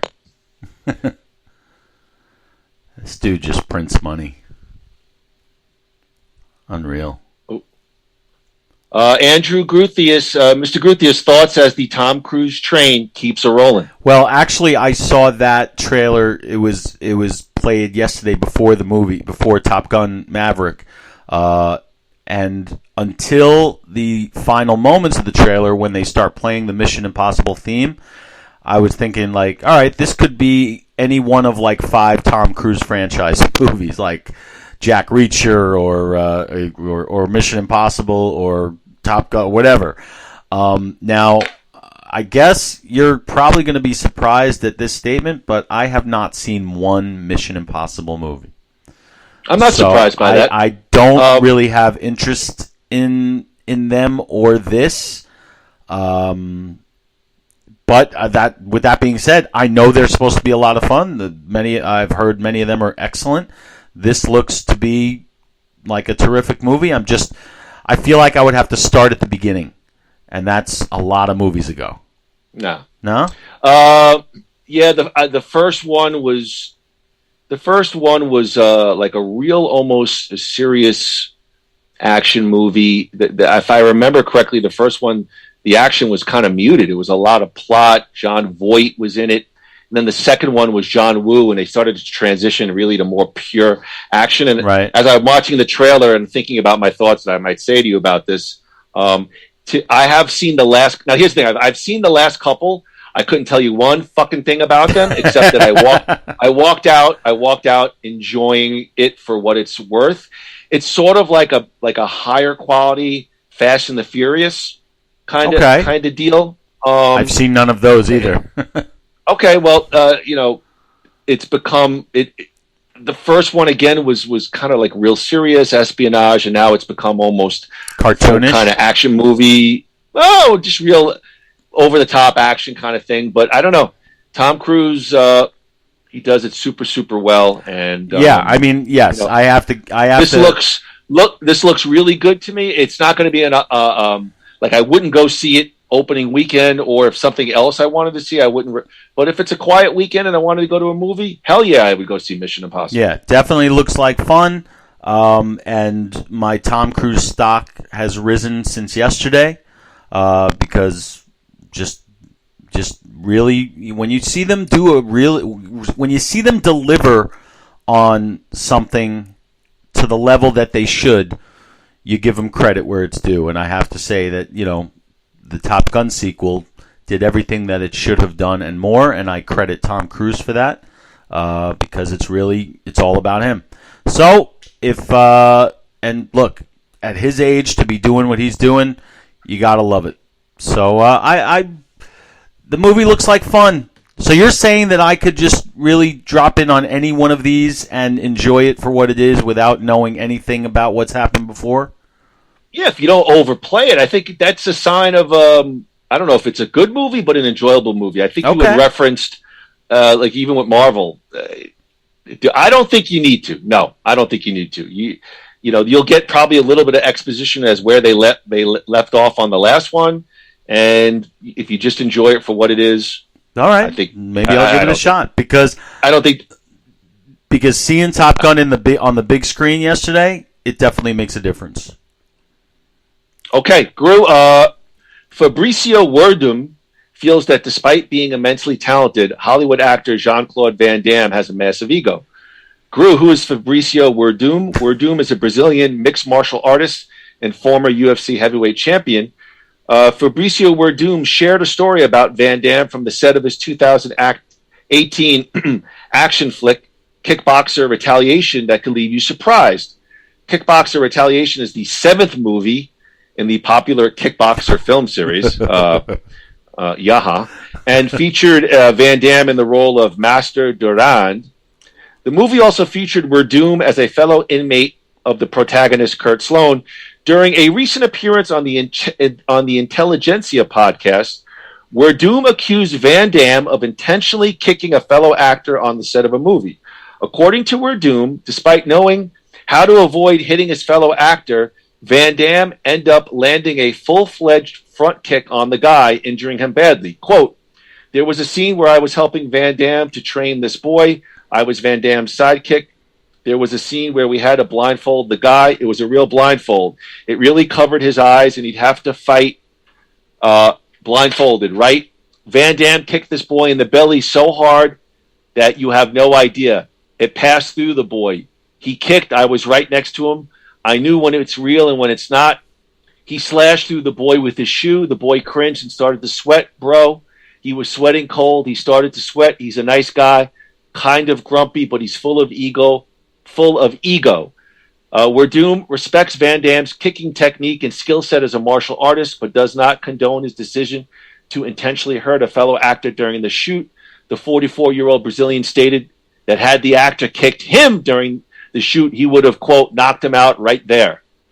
Quote, I was already thinking if he had done that to me, I would have knocked Van Damme out right there. I thought if he does this to me, I'll step on his head.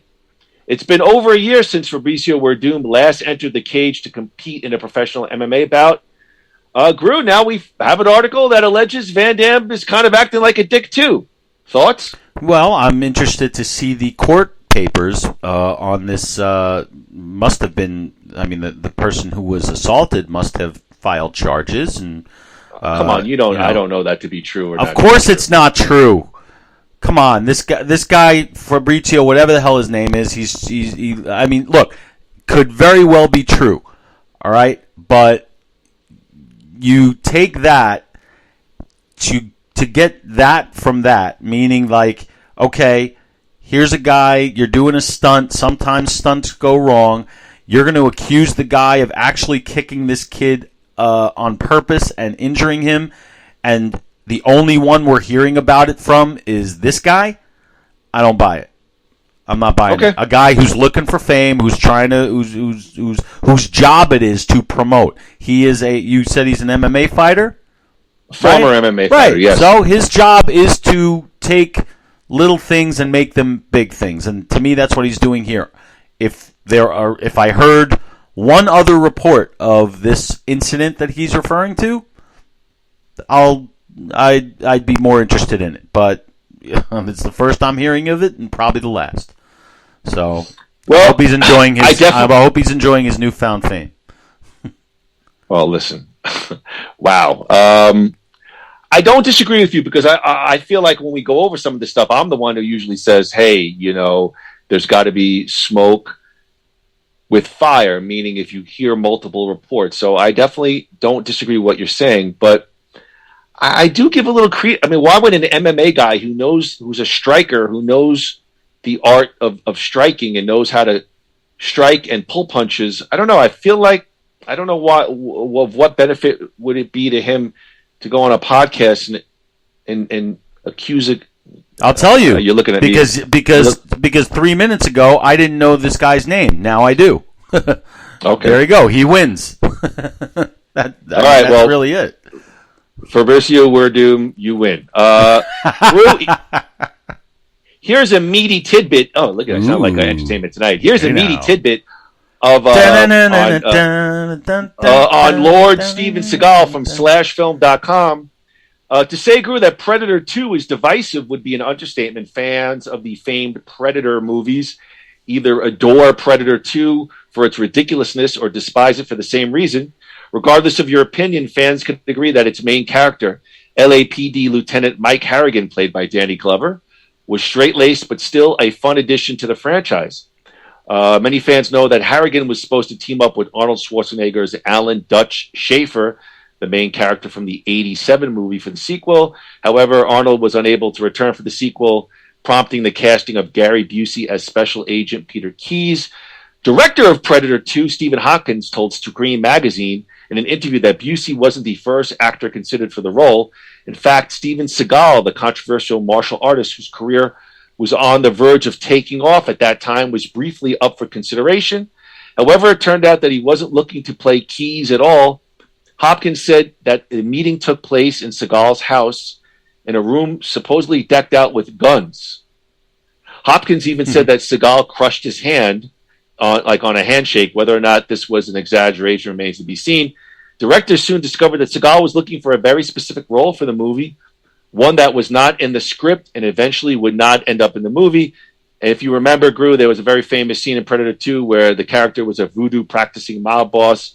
If you're wondering how Seagal's idea compared to the characters like this is what he had in store. Hopkins said he wanted to play a CIA psychiatrist who was also a martial arts expert and carried a gun. I listened to him for a long time, and he was clearly a little crazy at the time.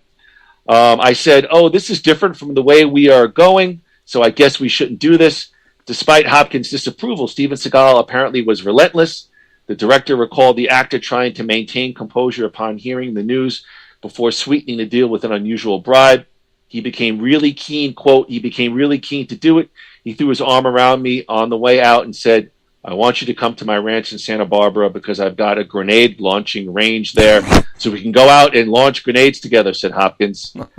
Yeah, that'll seal the deal. Let you and me go launch some grenades. And it did not. 30 seconds. 30 seconds. Oh, we on? No, 30 seconds. 30 seconds. I thought you were timing me out as the director. No. So obviously it did not go the way of Steven Seagal. Obviously Seagal was not in Predator 2. Hopkins said he agreed to meet up with him at some point, even though the grenade launching meeting never happened. It sounded like Hopkins made up his mind right then and there. The Predator franchise, Groo, already has had some exhilarating ups and a lot of downs. Groo, any thoughts potentially? Steven Seagal in Predator 2? That would have. I know where they were headed with that. Would have been interesting, but Predator 2. The tragedy of Predator 2 is that they just should have fucking waited for Arnold. I mean, you don't do that unless you want to go direct to video, and that's kind of what the franchise became. If Arnold said no, that's one thing. But if he wasn't available, then you know what? You wait. You don't replace Arnold Schwarzenegger with Gary Busey.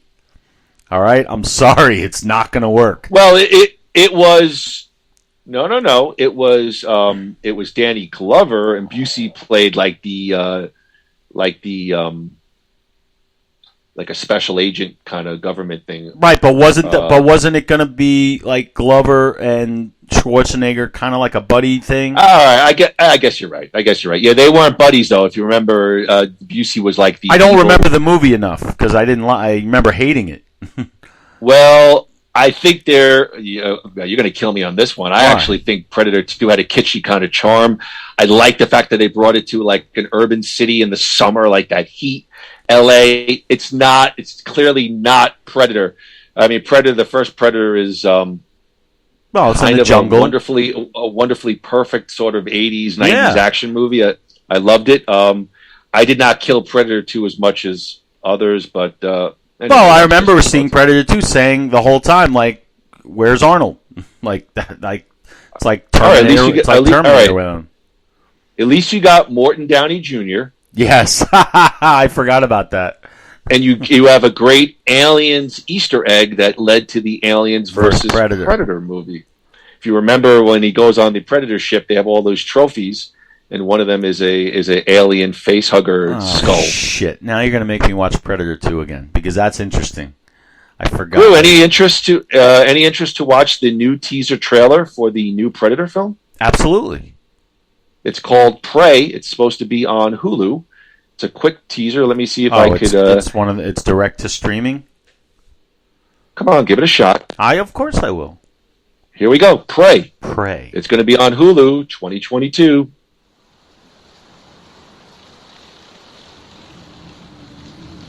From the direct. Ooh. That's no small thing. Take it off.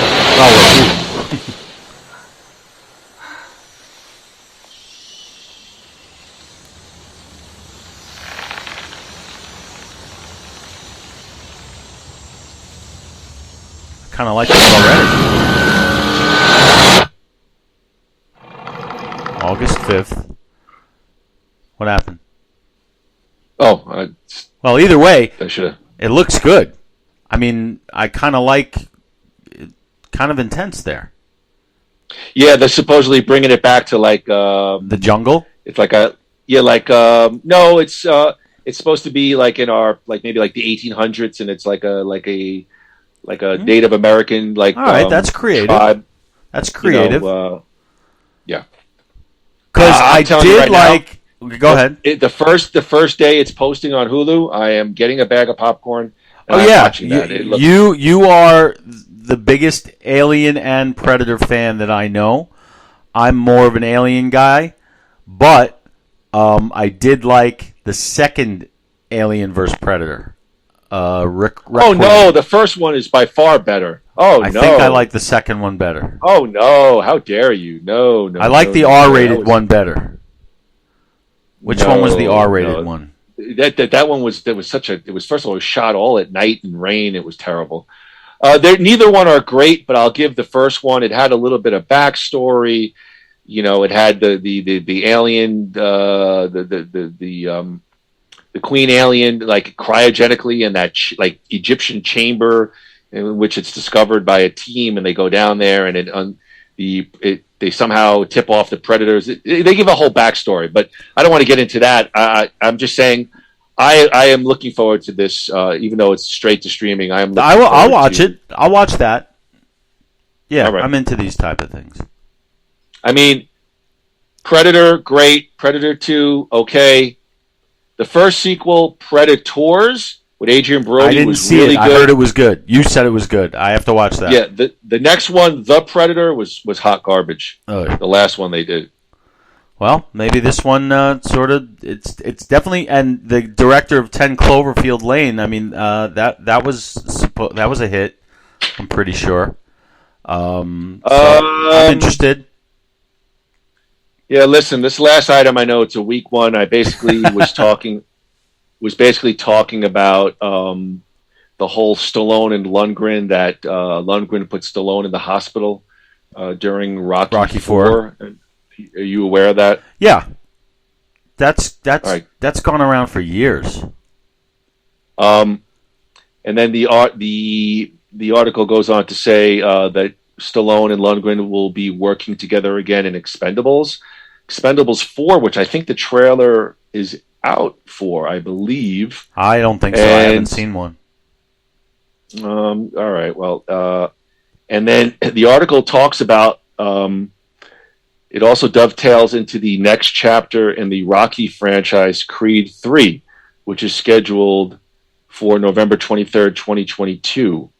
Do you want to talk briefly about potentially what's going down for Creed 3, or you want to just end this? No, we can talk about it. I mean, I can tell you my thoughts. Go ahead. Right now, I'm not interested. No, I'm just not interested because even though it's called Creed, the franchise is the Rocky franchise, and without Stallone, it doesn't carry that weight. Now, if the movie comes out and it's supposed to be good and it's supposed to be worthy, I'll definitely go see it. But it's not. But unlike the other ones, like if Stallone's playing Rocky, I'm there on the first day. Always have been, always will be. But if Stallone's not in it, then I gotta wait and see what it's all about. So right now, all right, well, I kind of wish they weren't doing it, but there's talented people there, so maybe it'll be something. Maybe it'll be something fun. We'll see. All right, you just saved 15 minutes. See, I'm not quite as harsh. Let's say Creed 3 comes out. I'm not saying I'm going to go the first weekend, but and I hear what because I think Ryan mentioned the same thing. I hear it's not without Stallone, but there's enough there for me to be interested. And yes, I'll agree with you that if word of mouth is very strong on the movie, I'll definitely go and see it. I would probably go and see it anyway without Stallone. Probably not the first weekend. If the word of mouth is weak, then maybe I'll make it a miss. But I'll be curious where they go. So we agree. So we pretty much agree. We're gonna go. If we're gonna go see it if it's supposedly worth seeing. That's all. All right. Yeah. Boy, these podcasts, the momentum always just like. Maybe it's because sometimes an hour and a half ago we were like point counterpoint with Van Damme. No, maybe you know what? Maybe this is telling us that we should build up to the main event instead of doing the main event first. Well, I just Universal Soldier was, I think, a strong topic. That's true, and I don't know. I feel like I don't know, strategy-wise, I don't know if people listen and go and bail and say, hey, I'm listening to this podcast because they're going to talk about Universal Soldier, and then we spend 40 minutes talking about WWE, and then we talk about a couple of news articles, and then it's like they have to dig in for 90 minutes. But that's you know what? That's what's good about these things, as opposed to like the radio. Every single service you can pause, fast forward, go to, you can move around. So, it's got if there are people who just listen to us because they want to know what we're watching on TV this week, they can find that part in the podcast and listen to that, and then move on. Then, of course, go to New You and get 15% off. That's right. So, Andrew, you just mentioned it. Before we take it home, so to speak, Andrew, give us one thing you're watching this week. Can I give you two things I'm watching this week? It's a free country. My friend. One thing that I am watching this week, I'm certainly watching. Well, give us your major recommendation. All right, major recommendation is the Obi-Wan Kenobi series on Disney Plus. Interesting. There seems to be some divisiveness in the Star Wars empire, as it were. I am totally blown away by this series so far. There have been 3 episodes, and there are 3 to go. I think it's absolutely phenomenal, and for me to talk about it anymore would be to spoil it. So I give it a very, very high recommendation. I cannot wait until Wednesday, until the 4th episode drops on Wednesday. So that's my big major one. And another one that I just wanted to say that I'm rewatching, I've rewatched it a few times, is a show on Amazon called Hunters, which I was a huge fan of when it first came out, and I've rewatched it a few times, and it's really it's Al Pacino. Have you heard of it? You know Hunters? I bailed on Hunters. Oh, you did? Yes, to me it gets better and better with each viewing. So I was watching that this week. But the main one is definitely Obi-Wan Kenobi. Check it out if you can. Sorry, I don't watch Amazon Prime. unless it's with my credentials. No, what do you want me to watch? You want me to watch the Walmart channel next? No, I'm joking. I would watch the Walmart channel. Yeah. No, I am only kidding. I'm a huge fan of Amazon's The Boys series. That's a superhero sort of send-up. That's a series. Right. I think you'd probably like it as well. Andrew, one thing I'm watching this week, this took me by surprise. I'm going to recommend on Netflix 2010, Will Ferrell, Everything Must Go. This was perhaps a Wednesday or Thursday night. I want to say the girlfriend was working late and just looking to kill some time, didn't really have anything queued up, and found this movie. I will not give the overall review. Will Ferrell is a high-level executive, corporate executive who gets fired, struggles with alcoholism, failing marriage. Wife locks him out of the house. Has a note. He has all his shit on the front, right? Yep. I've never seen the movie, but I've seen it. But I've seen the Yeah, Christopher Wallace, the son of Biggie Smalls, plays a kid neighbor that befriends down and out Will Ferrell.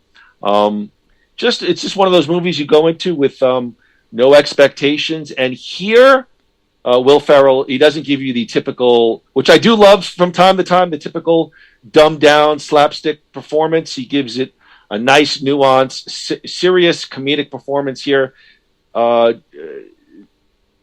Showing what he could do with some serious roles. It's definitely meatier, and I would highly recommend Will Ferrell 2010. Everything Must Go. All right. I've never seen it. I'm very familiar with it, but I will, on your say-so, I will check it out.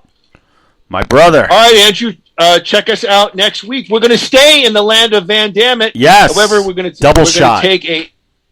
take a 1 month vacation from Jean-Claude. Actually, we may do a 2-month vacation. Andrew and I are going to do our 1980s cheese pick'em. So we're going to pick a 1980s cheesy action flick, so to speak. And Andrew was given the first selection, and Andrew Gruthius has selected 1987 Sylvester Stallone arm wrestling drama tour de force, Over the Top, Dad. Some fight for money, some fight for glory. He's fighting for his son's love. Groo, Stallone, I know it's one you love. Over the Top. I'm really excited to do this one for this reason and almost this reason only, because I need you to walk me through this movie and tell me what I'm not seeing. I am the only one I know who loves this movie.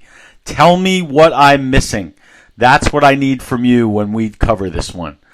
Walk me through it. I gotta watch it. You gotta walk me through it. I gotta watch it again. I feel like it had an every way but loose kind of charm. But I don't want to say much more. I am looking forward to it because I do remember this. I do remember enjoying parts of this movie for sure. But even the Stallone guys on our brethren over there, they hate it too. I don't think I've seen it since 1987. I mean, we're going back. That makes me even more excited because I need somebody to hold me by the hand and tell me what's wrong with this movie, because I've seen it dozens of times and I love it every time. But let's save that for next time. Yeah, all right. Check out this podcast. We'll post it up on our Facebook pages and the Nothing Worthwhile Facebook page. That's it for this episode of Van Dammit. Andrew, I bid you a fond adieu and take us out of here. Ladies and gentlemen, thank you very much for joining us on this journey back to 1992 with the JCVD/Dolph Lundgren two-hander Universal Soldier. Join us next week when we double dip in the Van Dammit universe, expanding out a little bit into the Stalloneverse with 1987's Over the Top. So, ladies and gentlemen, next week, we will see you then. And until then, ladies and gentlemen, 1, 2. Well, no. What happened? Retreat, no retreat. Oh, yeah. Oh, sorry. Oh, Lord. Hold on. Let's go backwards. All right. No retreat. No surrender, brother. See you next time. I like two-hander. Two-hander. I love Just go with it. Just go with it.